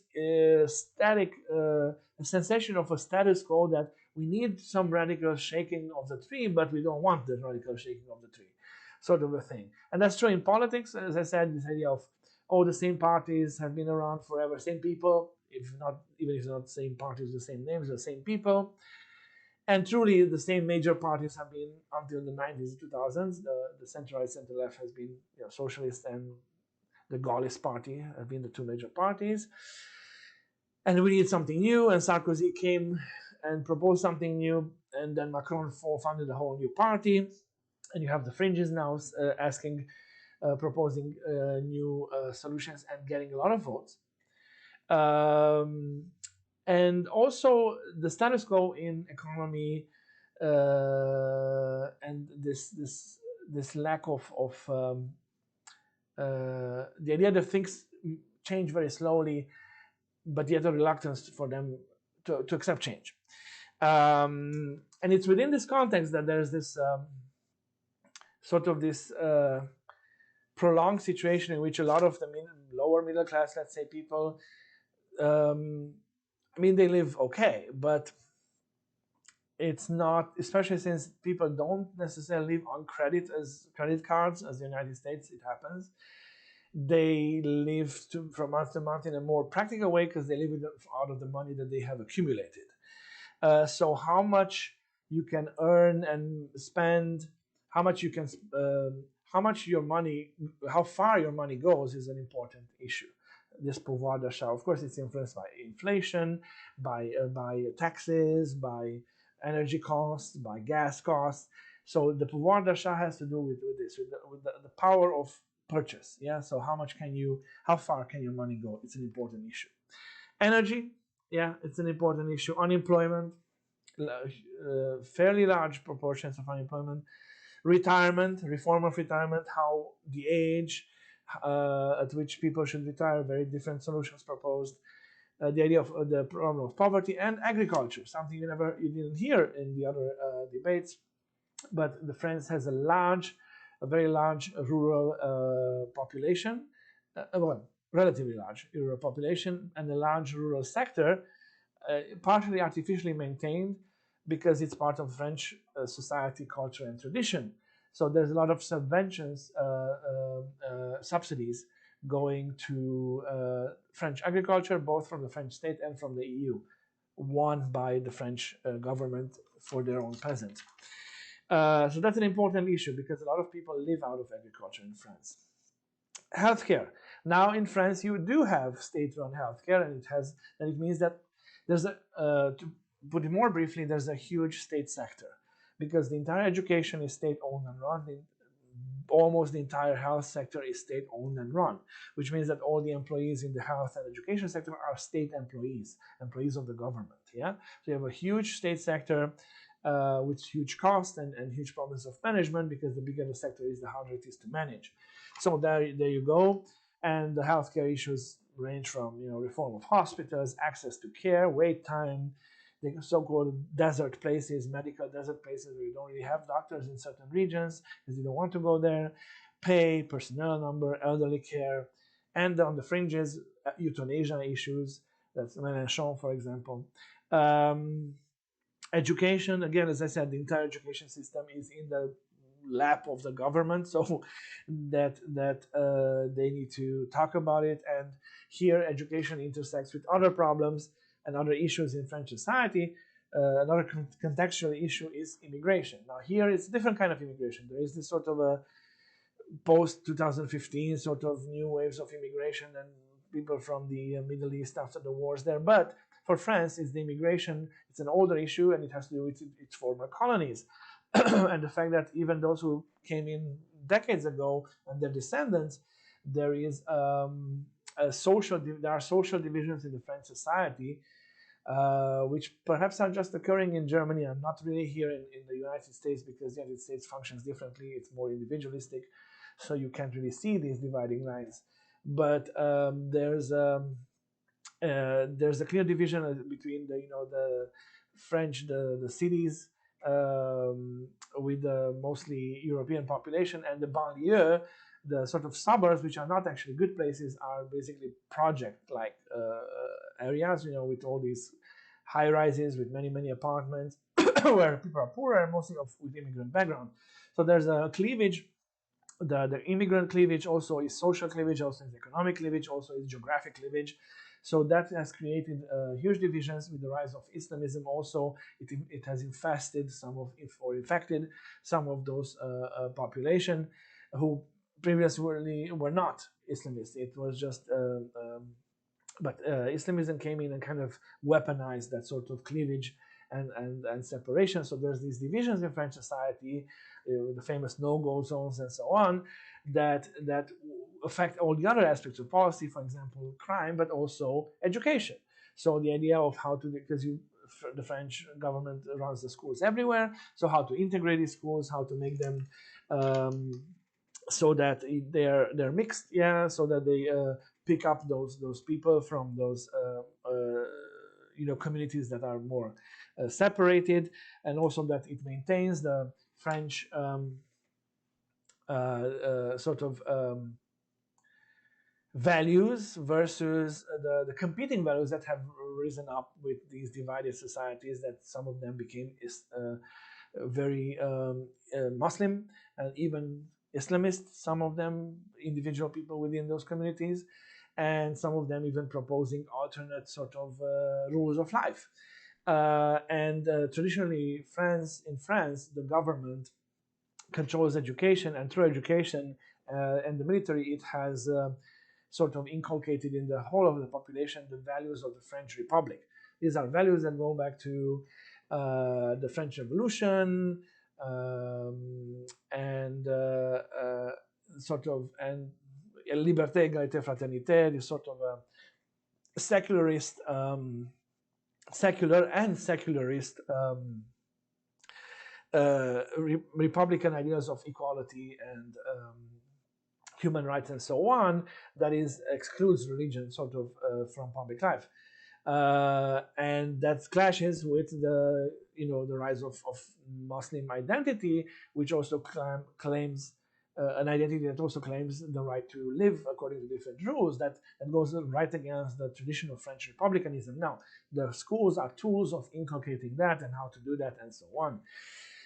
So education, then immigration, as I said, is an issue, and obviously these candidates coming from all these different sides will propose very different things, and the entire spectrum is covered. Criminality, crime, and again, crime has to do with the fact that these divisions in French society and the fact that parts of the city, these banlieues or other parts of the city, there's a disunity and a lack of trust between the population and the state, the French state itself.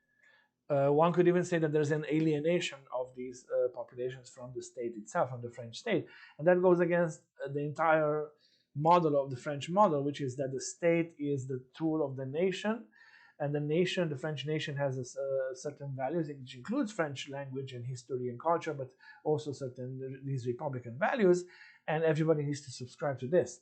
And and there have been these wars between what they call laïcité, this secular state, this secular public space, versus any organized religion in the 19th century up to 1905, 1906, when they passed a law that kind of settled the issue, which is different from the US, which is not a separation, it is a non-intrusion. You can be a believer in the public space, you can be a believer in everything. It's just like the state should not support or punish it should not favor or punish any religion separately.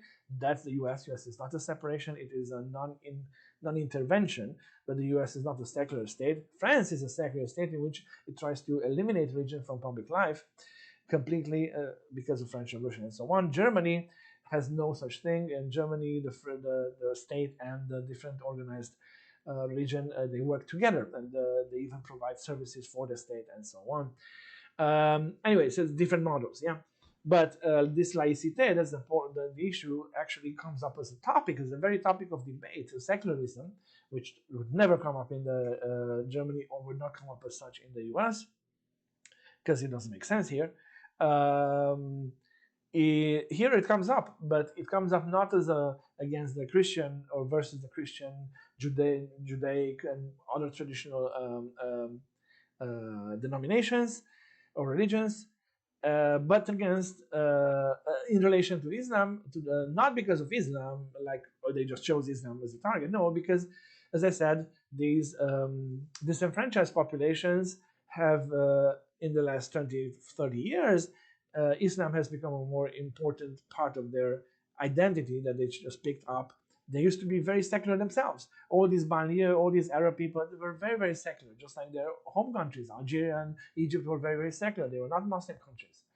Populated by Muslims, but not Muslim countries in the sense of the state and so on, but very highly secular, just like Turkey used to be.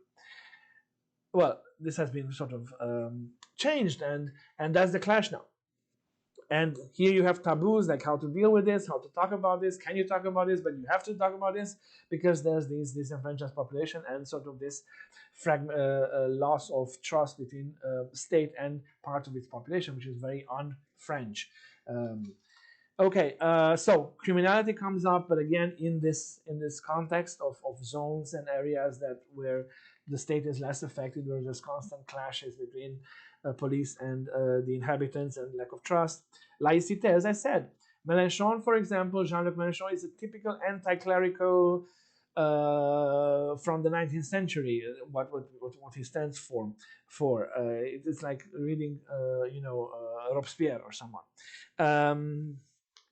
Then terrorism in France, how to deal with this, and again, you have the entire spectrum from you just need more aids there, or to socialize the immigrant youth, or expel all extremists and close the borders, Le Pen, and create a national security council that we don't have, to unite all our institutions of power and security, and on and on. There are all kinds of solutions, but anyway, terrorism, which has hit France several times. Foreign affairs. Now, here is an interesting thing, because France is at the same time a country with a history of unilateral intervention that goes back to Gaullism, and not just Gaullism, to other things as well, to de Gaulle, but other things as well, and also one of the founding members and pillars of the European Union, and the French-German axis is the central axis of the European Union, at least up to this point.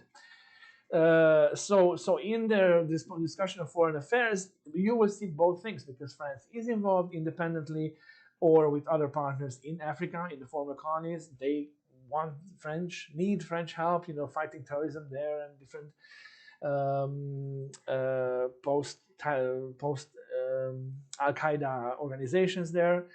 But also multilateral, because it's deeply embedded in the EU, but also in NATO. Now, with NATO, France also has a history of stepping out of the command structures of NATO during de Gaulle, sort of kind of, again, following its own path. So some of these people, especially the fringes, Le Pen and Mélenchon, would argue out of NATO for different reasons. But both of them, as I said, extremes get together at the end. Then with Russia, again, all the positions on the spectrum. And again, the fringes kind of agreeing on being more friendly to Russia. The war in Ukraine, and as I said, Africa is very important for France for traditional reasons. The military, there's not a question here about, the French military is well equipped, is fairly large, and so kind of supporting them is not really controversial, perhaps maybe Mélenchon. And as I said, European Union, however, unlike in Germany, where it is a given, except for AfD, it is a given, it is part of the DNA of Germany, as we have established in this intertwining between Germany and the European Union. In France, it's still a debated issue, although France is at the heart of the European Union with this French-German axis. It's still a debated issue, so much so that both Le Pen and Mélenchon would argue for different ways of either stepping out or reforming it so that it's not really what it was. They didn't really talk about the US, but there was nothing really major that they would talk about the US, because this was post-Trump. And I'm mentioning this just because when Trump was president, he changed the policy towards Europe, so all of the European states had to have a response to this, blah, blah, blah.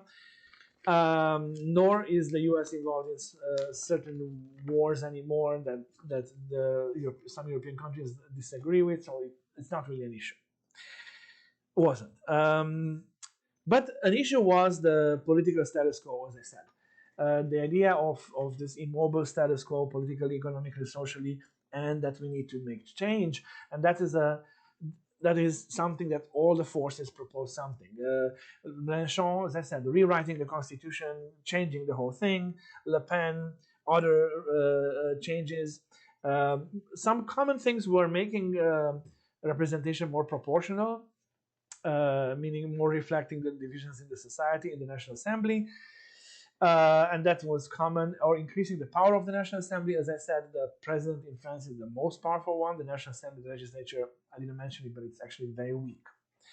So there's a so-called democratic deficit in France that creates many problems, which means that the institution that should represent the French people, the legislature, doesn't really, although it represents them because they're voted there, because it doesn't have enough power, the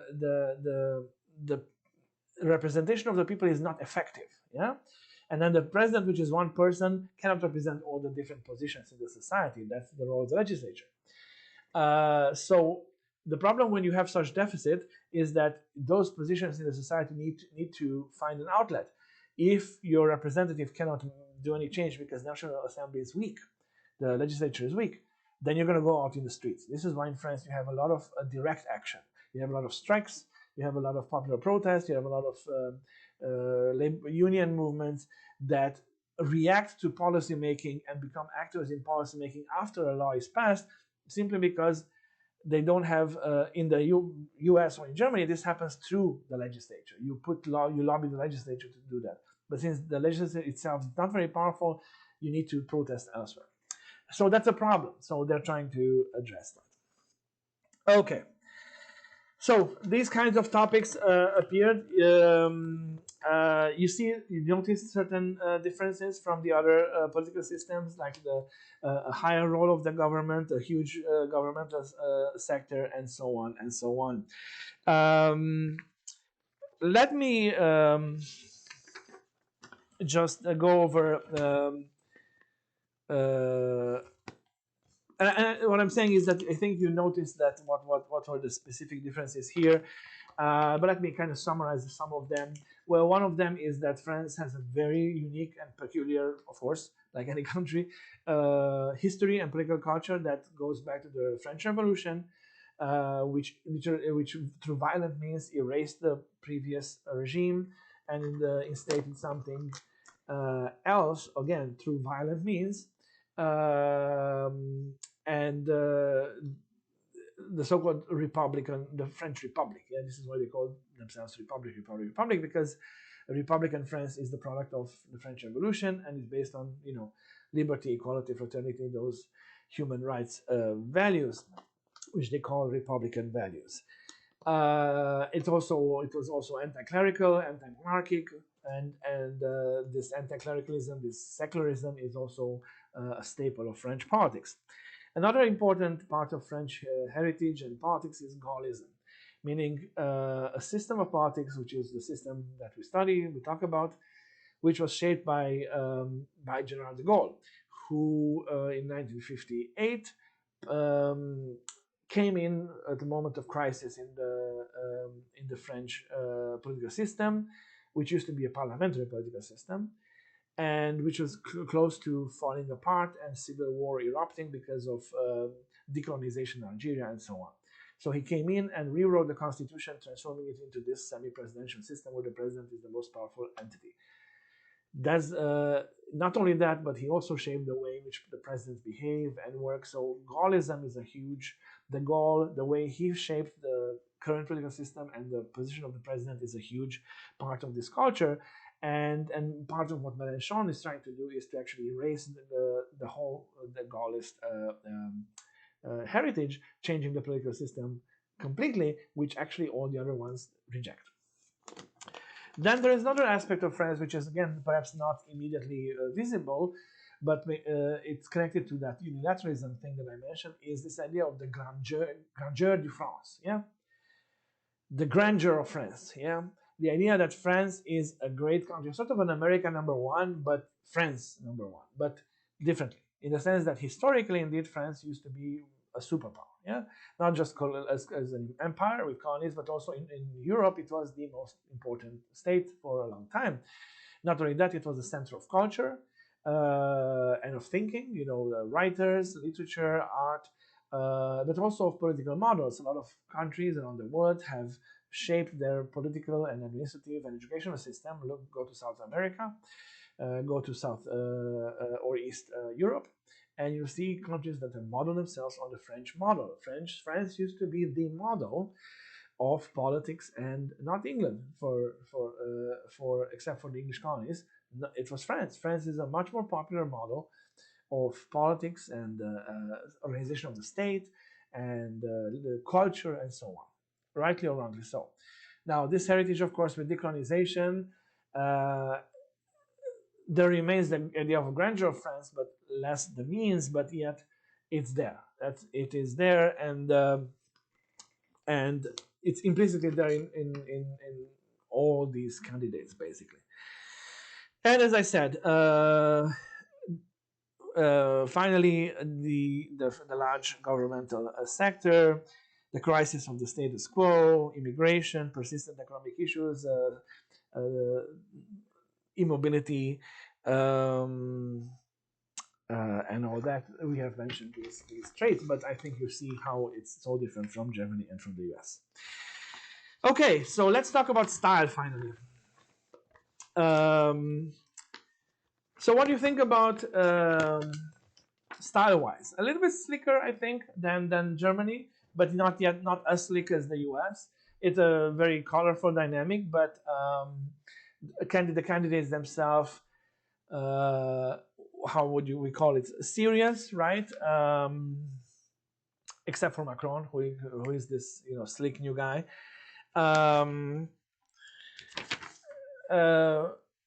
They all come across as well, not as businessmen, right? But as politicians, as like professional politicians, I think would be a good way of putting it, with a little bit of sprinkle of a little bit of passion and exoticism in Mélenchon, in Le Pen, and in Macron. That sparkle of something that I'm more. There's a flame there, and in terms of how the debate happens, you might have noticed that there was quite plenty of debate between them, so arguing between them, and but also maintaining a fairly polite and respectful tone, just fiery with passion a little bit. In terms of moderator, the same thing that happened with AfD kind of happened here with Le Pen, especially Le Pen, that the moderators kind of ganged in on her in the big debate with the many candidates, not in this, obviously, in the two candidate debate.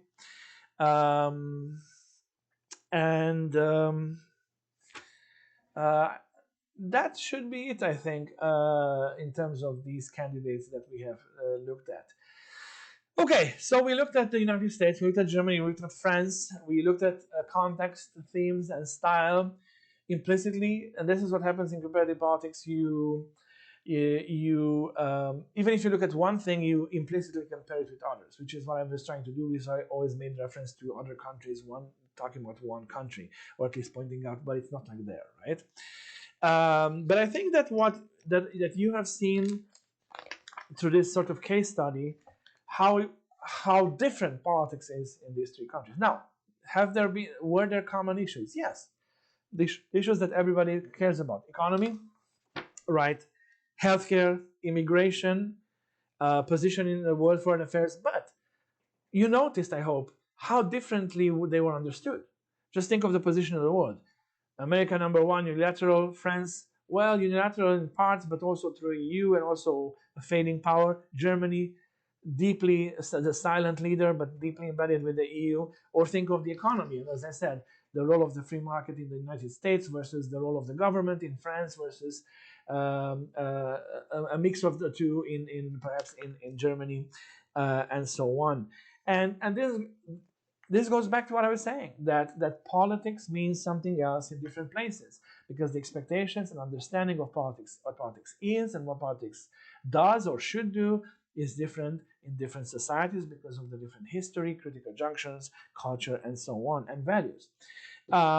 So we can say in a broad sense that each society has a different constitution. And by constitution, I'm referring to the core principles and values and sort of norms that guide a society, whether written or unwritten. So not a document, but sort of how things work and what are the common assumptions, right? So, and I mentioned in the case of France, right, that this constitution, even if the constitution of this political system was actually written, the document in 1958, the actual constitution, this unwritten set of norms and understandings, or maybe let's call it political culture, goes back to the French Revolution, of course, even before that, but that's an important part. And then there's Gaullism, and then there's and so on. Then you have the U.S. In the U.S., the Constitution, the unwritten Constitution is also to a large degree the written one, because it goes to the actual document, but also to the Declaration of Independence, which is not part of the Constitution. All men are created equal. That's not part of the Constitution, and yet everybody considers this to be part of the DNA of the common assumptions about America. Also, the liberal idea of the free market as independent and floating around and neutral and sort of a machinery that you need to leave it alone. That's part of the Constitution of the United States and its DNA at this point. That is not part of other countries. In Germany, as I said, part of this constitution is the experience of World War II, Hitler, the guilt, the moral dimension of politics, but also things that we didn't talk about. For example, the social market economy, the idea that you have a free market, but the free market doesn't mean that it's not a winner take all or a binary sort of zero-sum game that one needs to win. If one wins, the other one needs to lose. The idea of the market in Germany is that we all should be winners. It's free market, but we all should be winners, and no economic actor or an economy is not separate from the rest of society. It serves the society. Very briefly put. Okay. Can we point out to certain differences between these European case studies, the two European countries and the US? Maybe. I think you can implicitly point out some of these, but in terms of style, I think it's very, very visible. There are many commonalities, in these debates, and again, no attractive candidate will ever suffer because of his or her attractiveness, but there is a difference in terms of the style. Clearly, there's style differences between politics in Germany versus France versus the United States, which were reflected also in these debates. And it's normal for it to be so. In the vocabulary, I also forgot to mention, but the French debate, while passionate, it also was fairly technical. And especially the two-way debate was very, very technical and steeped in detailed information, which again, not true for the United States. And that's about it. I'll let you think of other things, think of other similarities and differences between these, between how politics is seen and understood in these countries. The point of this exercise was to immerse ourselves a little bit in the action of politics by looking at how they talk about politics and the debates, the nature of debates, the subject of debates, the style of debates in three countries, in the US, in Germany, and France. And this concludes the second part of this podcast, and now we're going to move to a much shorter third part, which is which deals with understanding Russia. Now, if you remember last time, we talked about understanding Russia by looking at a novel, a satirical novel called The Day of the Oprichnik, a contemporary satirical novel. And we're going to do something similar today by briefly looking at another satirical novel, but a much older one. In fact, one from the famous Russian author, Nikolai Gogol, and an author who was actually mentioned in The Day of the Oprichnik, because he makes reference to the giants of Russian literature. So here's the book. It's called Dead Souls. It's a classic of Russian literature, and it's basically a satirical novel through which Gogol attempts to do a conscious radiography of Russian society mid-19th century. And you're going to say, well, that's mid-19th century. Why should we care? Well, that's the interesting part, to look at how the society described looks like, the Russian society described here looks like in mid-19th century.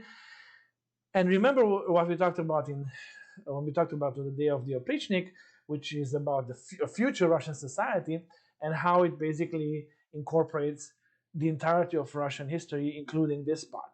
Because and how in fact that future Russian society is basically today's Russian society, only with thicker lines, sort of emphasizing certain aspects. In other words, what hopefully you will observe and notice, is that the traits evidenced here in Gogol's book are very much traits of today's Russia in many ways. And the topic is understanding Russia, not in a prescriptive sense, in the sense of, whatever is written by Gogol here it means it's the truth, it means it has to be the truth today. No.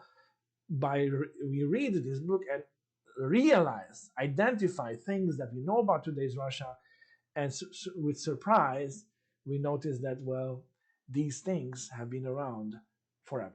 Well, forever. Go back to the 19th century. And this is a huge issue. It doesn't say that, oh, Russia needs to always be the same, but it points to certain constant challenges that perhaps I could subsume under the term modernization, meaning well, an unfinished business of transforming that, let's say, feudal Russia into a modern Russia understood from the liberal democratic perspective. Now, should Russia be a liberal democratic system? That's a different story. I would argue that it's better than the alternatives. But the point is that what we call modernity, the modern, is basically the liberal democratic system that the West has developed. Yeah, Western Europe, United States, or Europe and United States. Now, and Japan, for example, and South Korea, yeah, and India to a degree. But anyway, Australia. The point is that in the Russian case, it might be a case of a transformation that never really happened. Because remember, as we discussed previously, it was attempted, this liberal reform to liberalism was attempted in late 19th, early 20th century. It failed.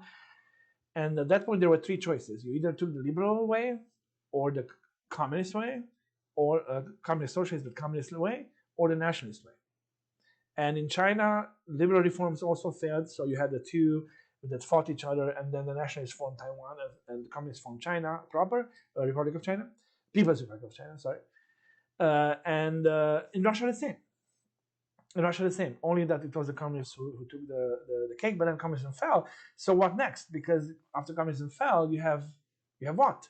Because you never had a tradition of liberal democracy, and they tried to implement it during Yeltsin. It was a catastrophe. Then Putin came, and we thought that he would take the reins of power and was with some unkosher means, but still push the country in that direction, sort of this enlightened despot, sort of a quasi despot, because he was still playing mostly by the rules, at least visibly.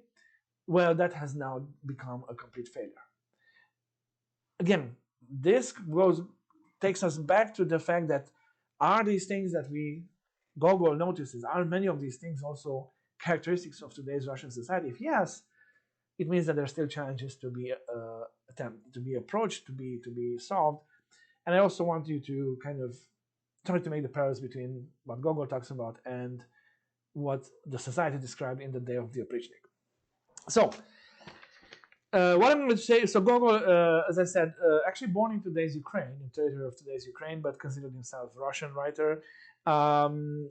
This is a mid-1800 kind of book, and again, what he attempts to do is a radiography of society, describing, sort of making the psychological portrait, but also social portrait of different types within the Russian society and of Russian different strata and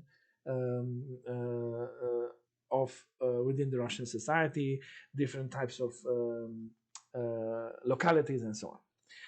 So I'm going to select just a few things, like aspects of Russian society and politics and economy, or whatever that he describes, and describe how, like synthesize how he describes them. So the Russian society at that point is a society of castes. It's a society of layers, just like in the Day of the Oprichnik. Remember, the great majority are serfs. And this is very important because this is a historical legacy. Serfs are mostly without rights. They belonged to the owner. In fact, dead souls has a double meaning in this book. The Chichikov, the main protagonist, goes around trying to buy dead souls, which is what? Dead peasants. He buys them as living peasants, and that gives him some tax that helps the guy that sold them with taxes and gives him some financial advantages. So he's playing with non-existent people. So he's buying dead souls at a discount. And also, but the other meaning of the title is that most of the protagonists of this book are dead souls themselves, spiritually, morally and spiritually. So deep corruption and so on. So anyway, but the dead souls, these were the serfs. Yeah. So the most living in misery, even the free peasants in misery. He talks about the overtaxed peasant, but also he's not depicting the peasants as this ideal population, thankfully, because he's also criticizing the the liberal reformers of the 19th century. There was some such movements in Russia who idealized the peasant, and then they went to the countryside and then realized, these are not ideal people either, because many are lazy and they don't want to work, and you just idealize the social category, and social categories don't have moral value.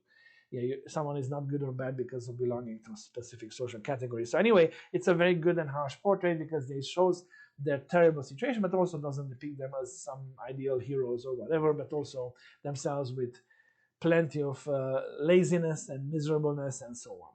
Then the main target, however, of his criticism is the middle landowners mostly, and also state administrators. So those who are in the middle class, a sort of a middle class, because they work for the state. Now this is a very smaller, much smaller strata.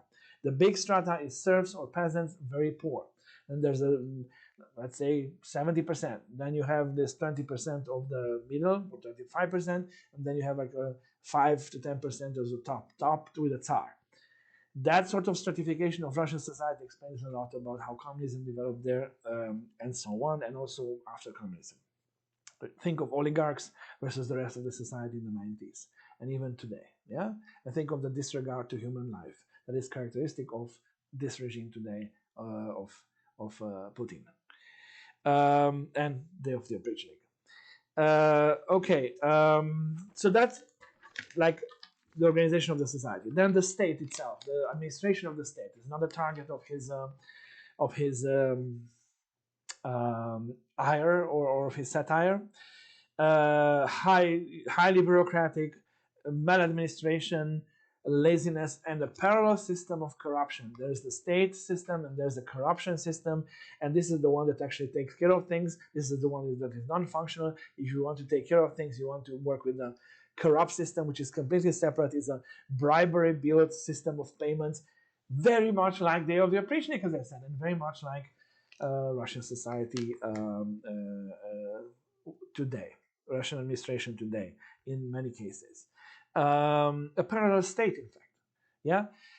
So we talked about these terms of patrimonialism. I think I mentioned patrimonialism is taking state positions or controlling a position or in the state administration or the state for private profit. So basically, it's state capture. Yeah. For example, in oil-rich Nigeria, if you get to the government, the point of winning elections and getting to the government, to control the government, is because that gives you the control over oil, and that makes you personally rich. So getting power is not about politics and serving the people; it is about personal enriching. Yeah. So that's patrimonialism. You take a function that makes you rich, right? A function that is supposed to do something like, you're gonna manage agriculture. No, I'm gonna get rich. It's like a businessman. You're gonna treat it like a businessman for your own gain. That's patrimonialism, and that's typical for the whole Russian system. You saw it in Ukraine with all the crappy logistics and everything, because everything has been stolen and sold. So state capture, and this is back to the 19th century. Yeah, nepotism and so on.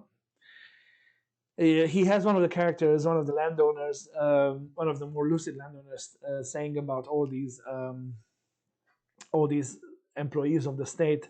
Yes, I know them all, and every one of them is a swindler, and the town a nest of rascals engaged in robbing one another. It's like a mafia system again. Day of the Oprichnik.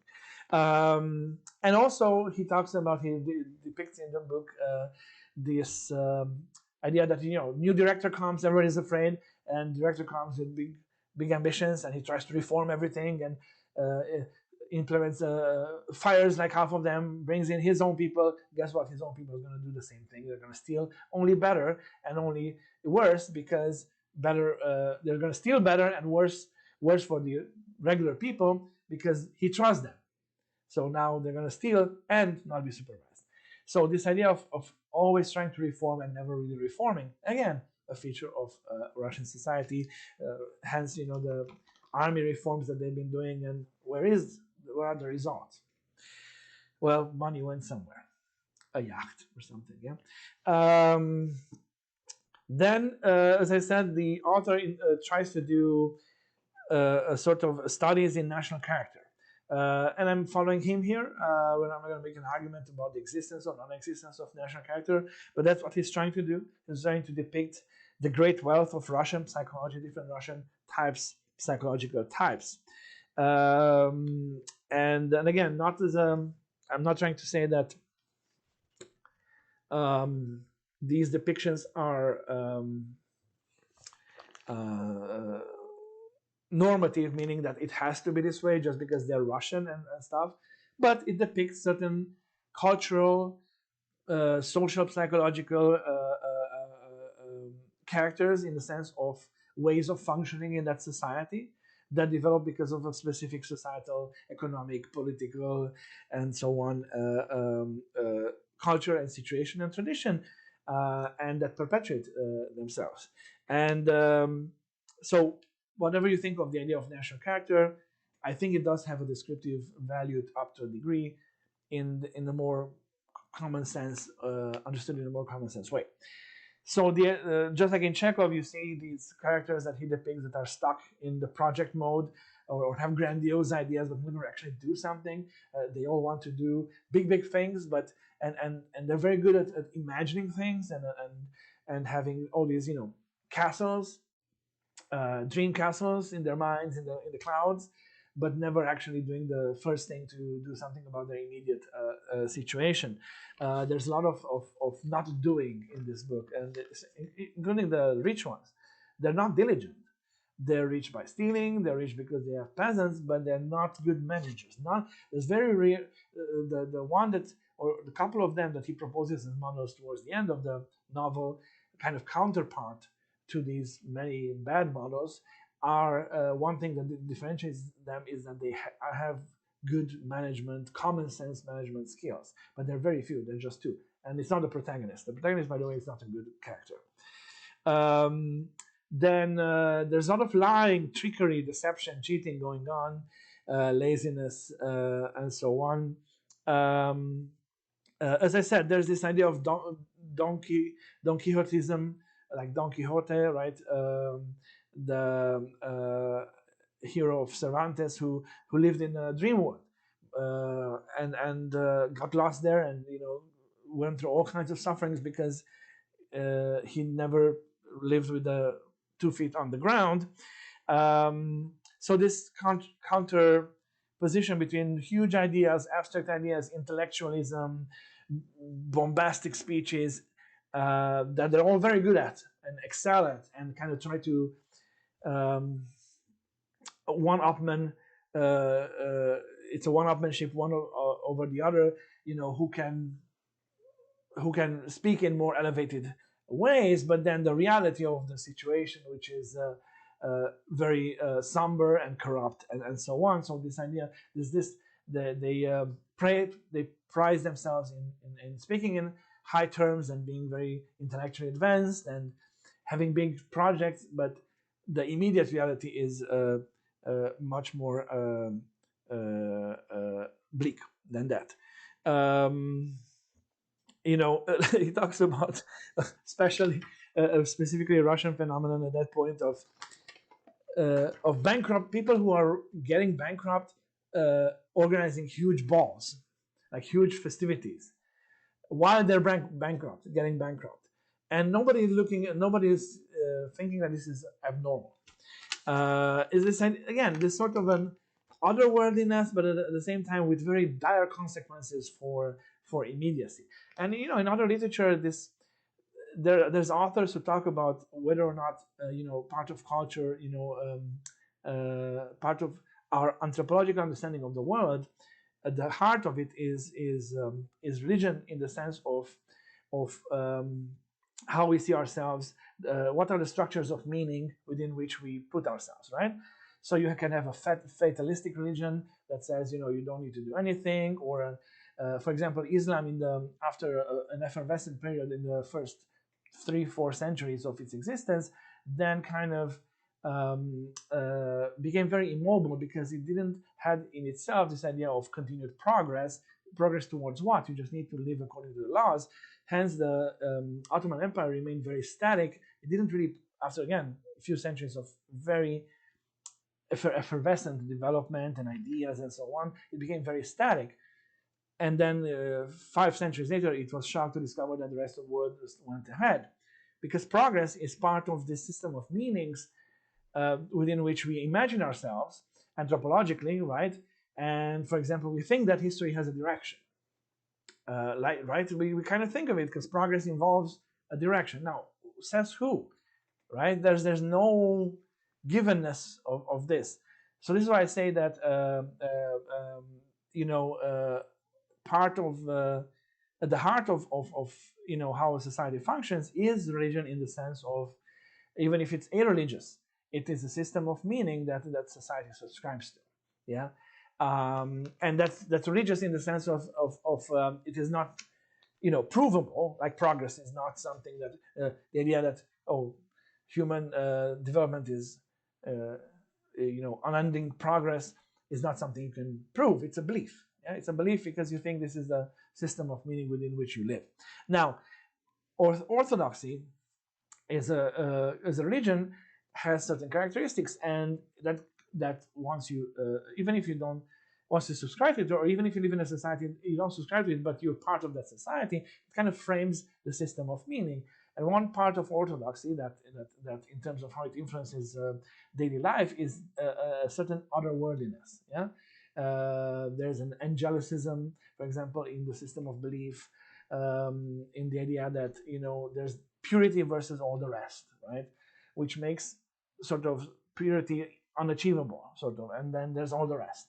So you can only be pure if you're a monk or so on. You can there's not really a wealth of models of lay people who are proposed as saintly models in the Orthodox tradition, like the regular lay people. There's not really a developed, and that leaves the lay people sort of, well, all the rest is misery, and you're either angelic or a devil. And there's also this idea of remoteness, removing, that religion is sort of removed from daily life, which means that, again, leaves politics and the rest sort of in this misery sort of part, whereas in other religious traditions, like the Catholic or the Protestant one, you have a clear implications of religion on politics, meaning politics should aim towards the good of those ruled, or it should create the city of God on earth for a certain Puritan view. But there is something. Yeah. Okay. So long story short, this otherworldliness and this sort of a dichotomy between ideal and daily, you see it reflected in and whether or not it comes from sort of this orthodox sort of anthropological understanding, but you see it throughout, not just in Gogol, but you see it also in Chekhov. So it seems to be a recurring sort of social psychology, a characteristic of social,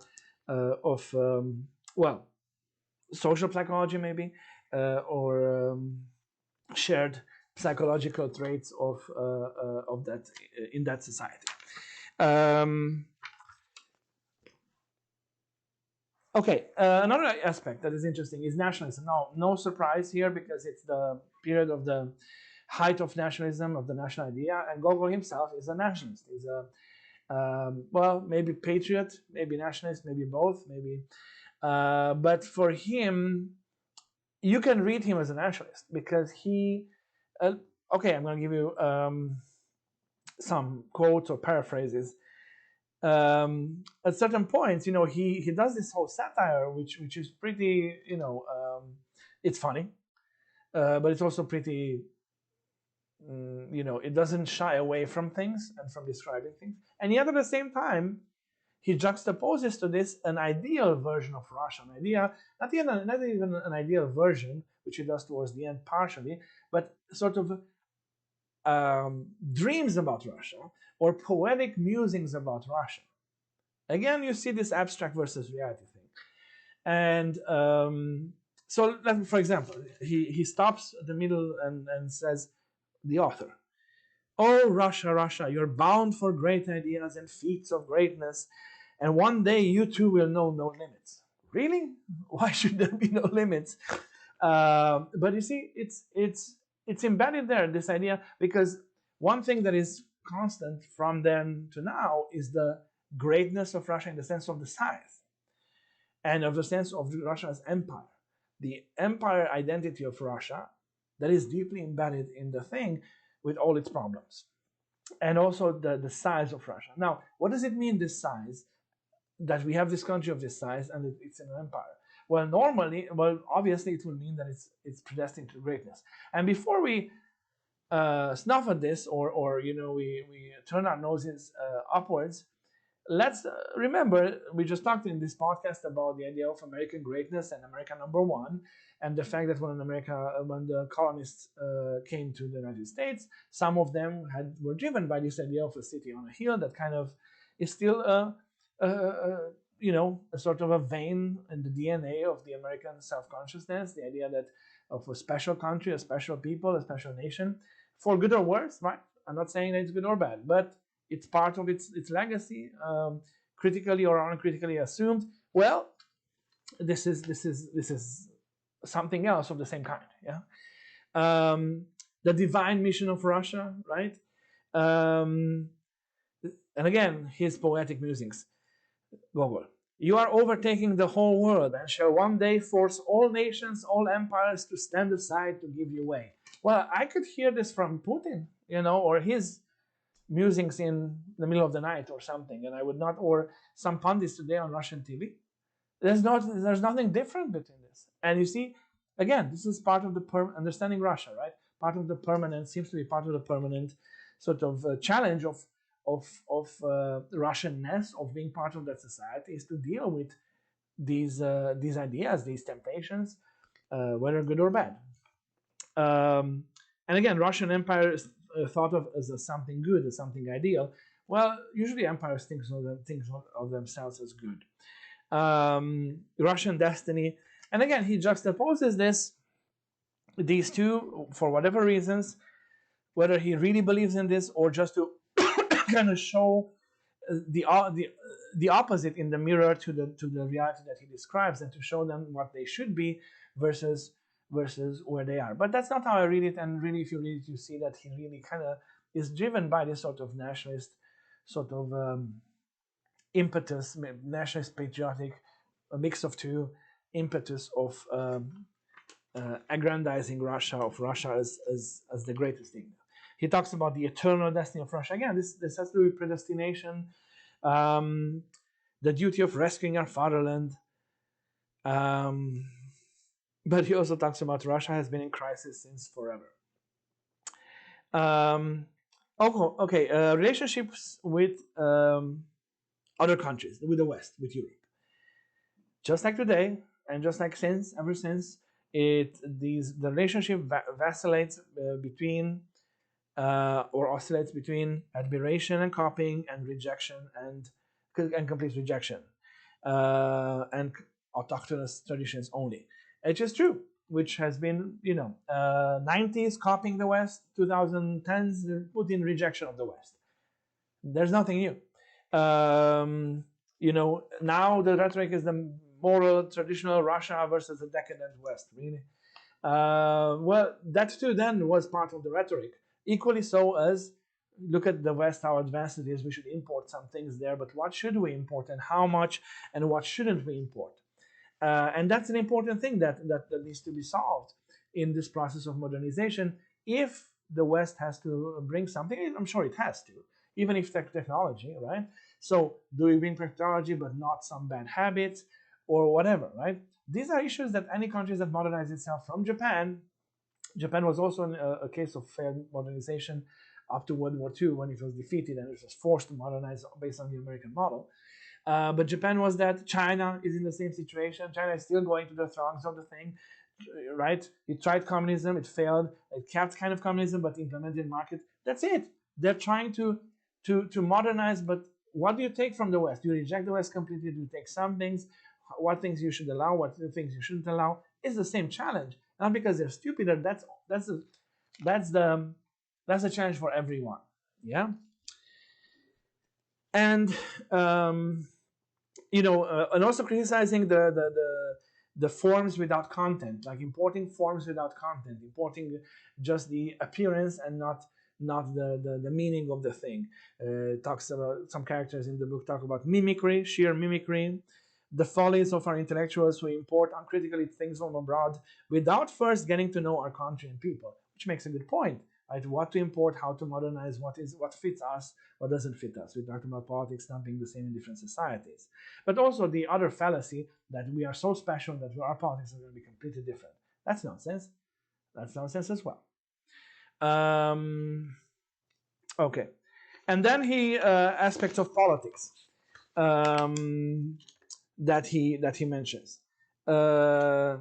The problem of empire, the problem of governing this immense Russia, the problem of bureaucracy and state administration and efficiency, and failed reforms and continued failed reforms. Again, a problem that has plagued Russia. Well, it's still plaguing it. And also, and here again, he falls into the other side of the Russianism, let me put it that way, right?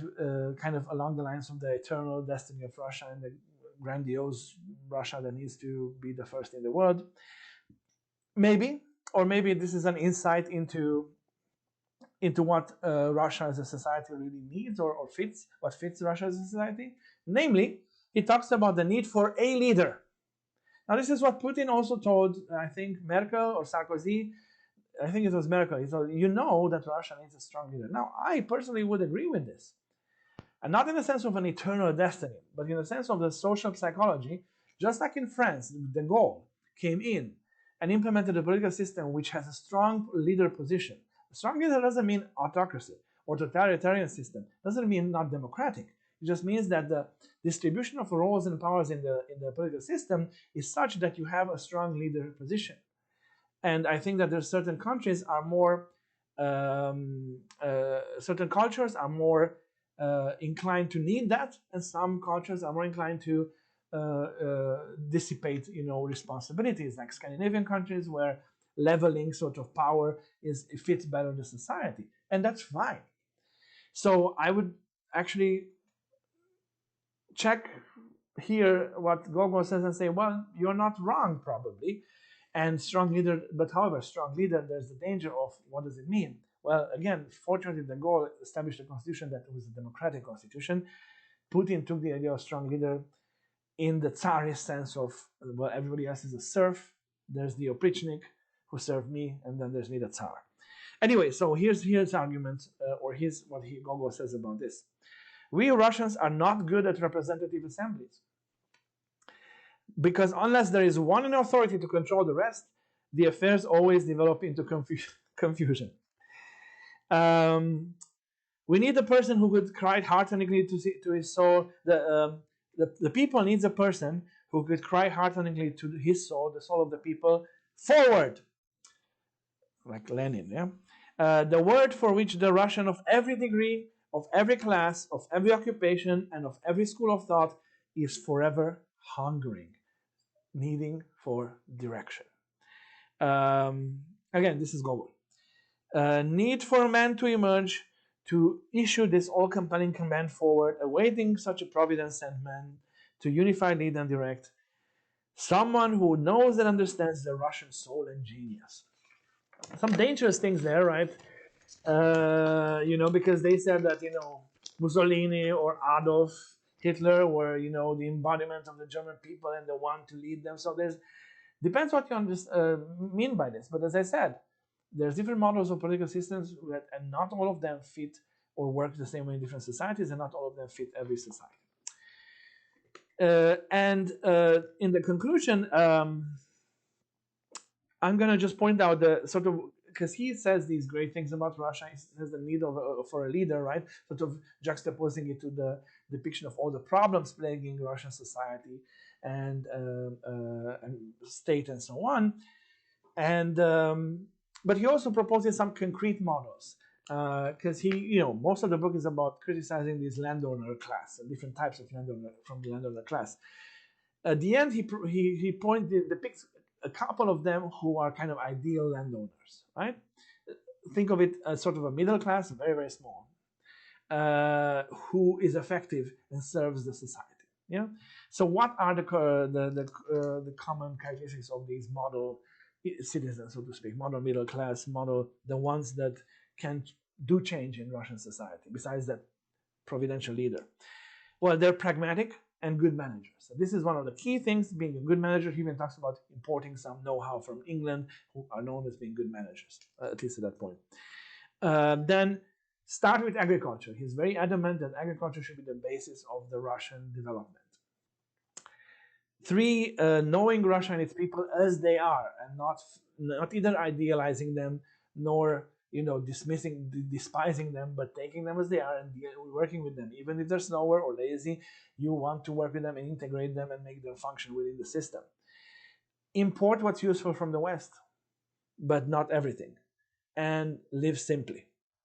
So, and he also depicts a governor who is a wise governor, a wise reformer, because he both does reform, but also is forgiving towards those in the system, because you can't throw them all out, but you give them a chance to reform themselves. And also, and at the end, one needs to mention, needs to mention this as well. As the title indicates, the book is also a book of a call to spiritual reawakening, because Gogol seems to be a true believer, a true Christian, Orthodox, because all of these problems and this nefariousness and the stealing, the lying, and everything is sin, and this is what leads to the dead souls. Sin kills the soul. This is why they're all dead souls, because they're corrupt.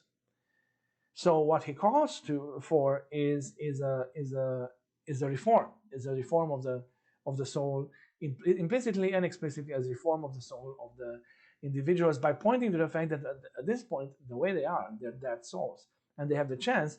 In fact, the protagonist gets the chance to choose whether he wants to go on the right path from now on, even if that means that he will need to give up some of the lavishness for which he was stole and lied and everything, because he just wanted things and to enjoy and to consume. So give that up and live more simply, but heal your soul, live, make it alive, or fall again into death, the death of the soul. So that's kind of, again, another thing that is in the middle of this book and kind of drives it. Okay, well, again, as I said, very interesting, very enjoyable, funny, and especially fascinating from the point of view of comparing it to the situation that we know Russia is today and has been since the 90s, with the history of Russia as such, and also with that other book that we have studied, The Day of the Oprichnik. So basically we looked at 2 books, at the 2 bookends of modern Russian history, one at the beginning of modernity, one now at the end of modernity, one that deals with the situation in pre-modernity, one that deals with the situation in the future. And we noticed that a lot of the things that they describe and deal with are the same, which means that, if nothing else, it means that these are challenges. These are ongoing challenges, as I said, of Russia's trajectory towards modernity, or whatever kind it is. Okay, well, thank you. This was our lengthier than usual podcast. We're usually gonna try to stick with a 2-hour length as a norm, but it took as much as it took, and that's basically what will happen in the future as well. It will take as much as just it will take. We're gonna try to stick with 2 hours, but the point is to get the information across. And I will see you in about 2 weeks.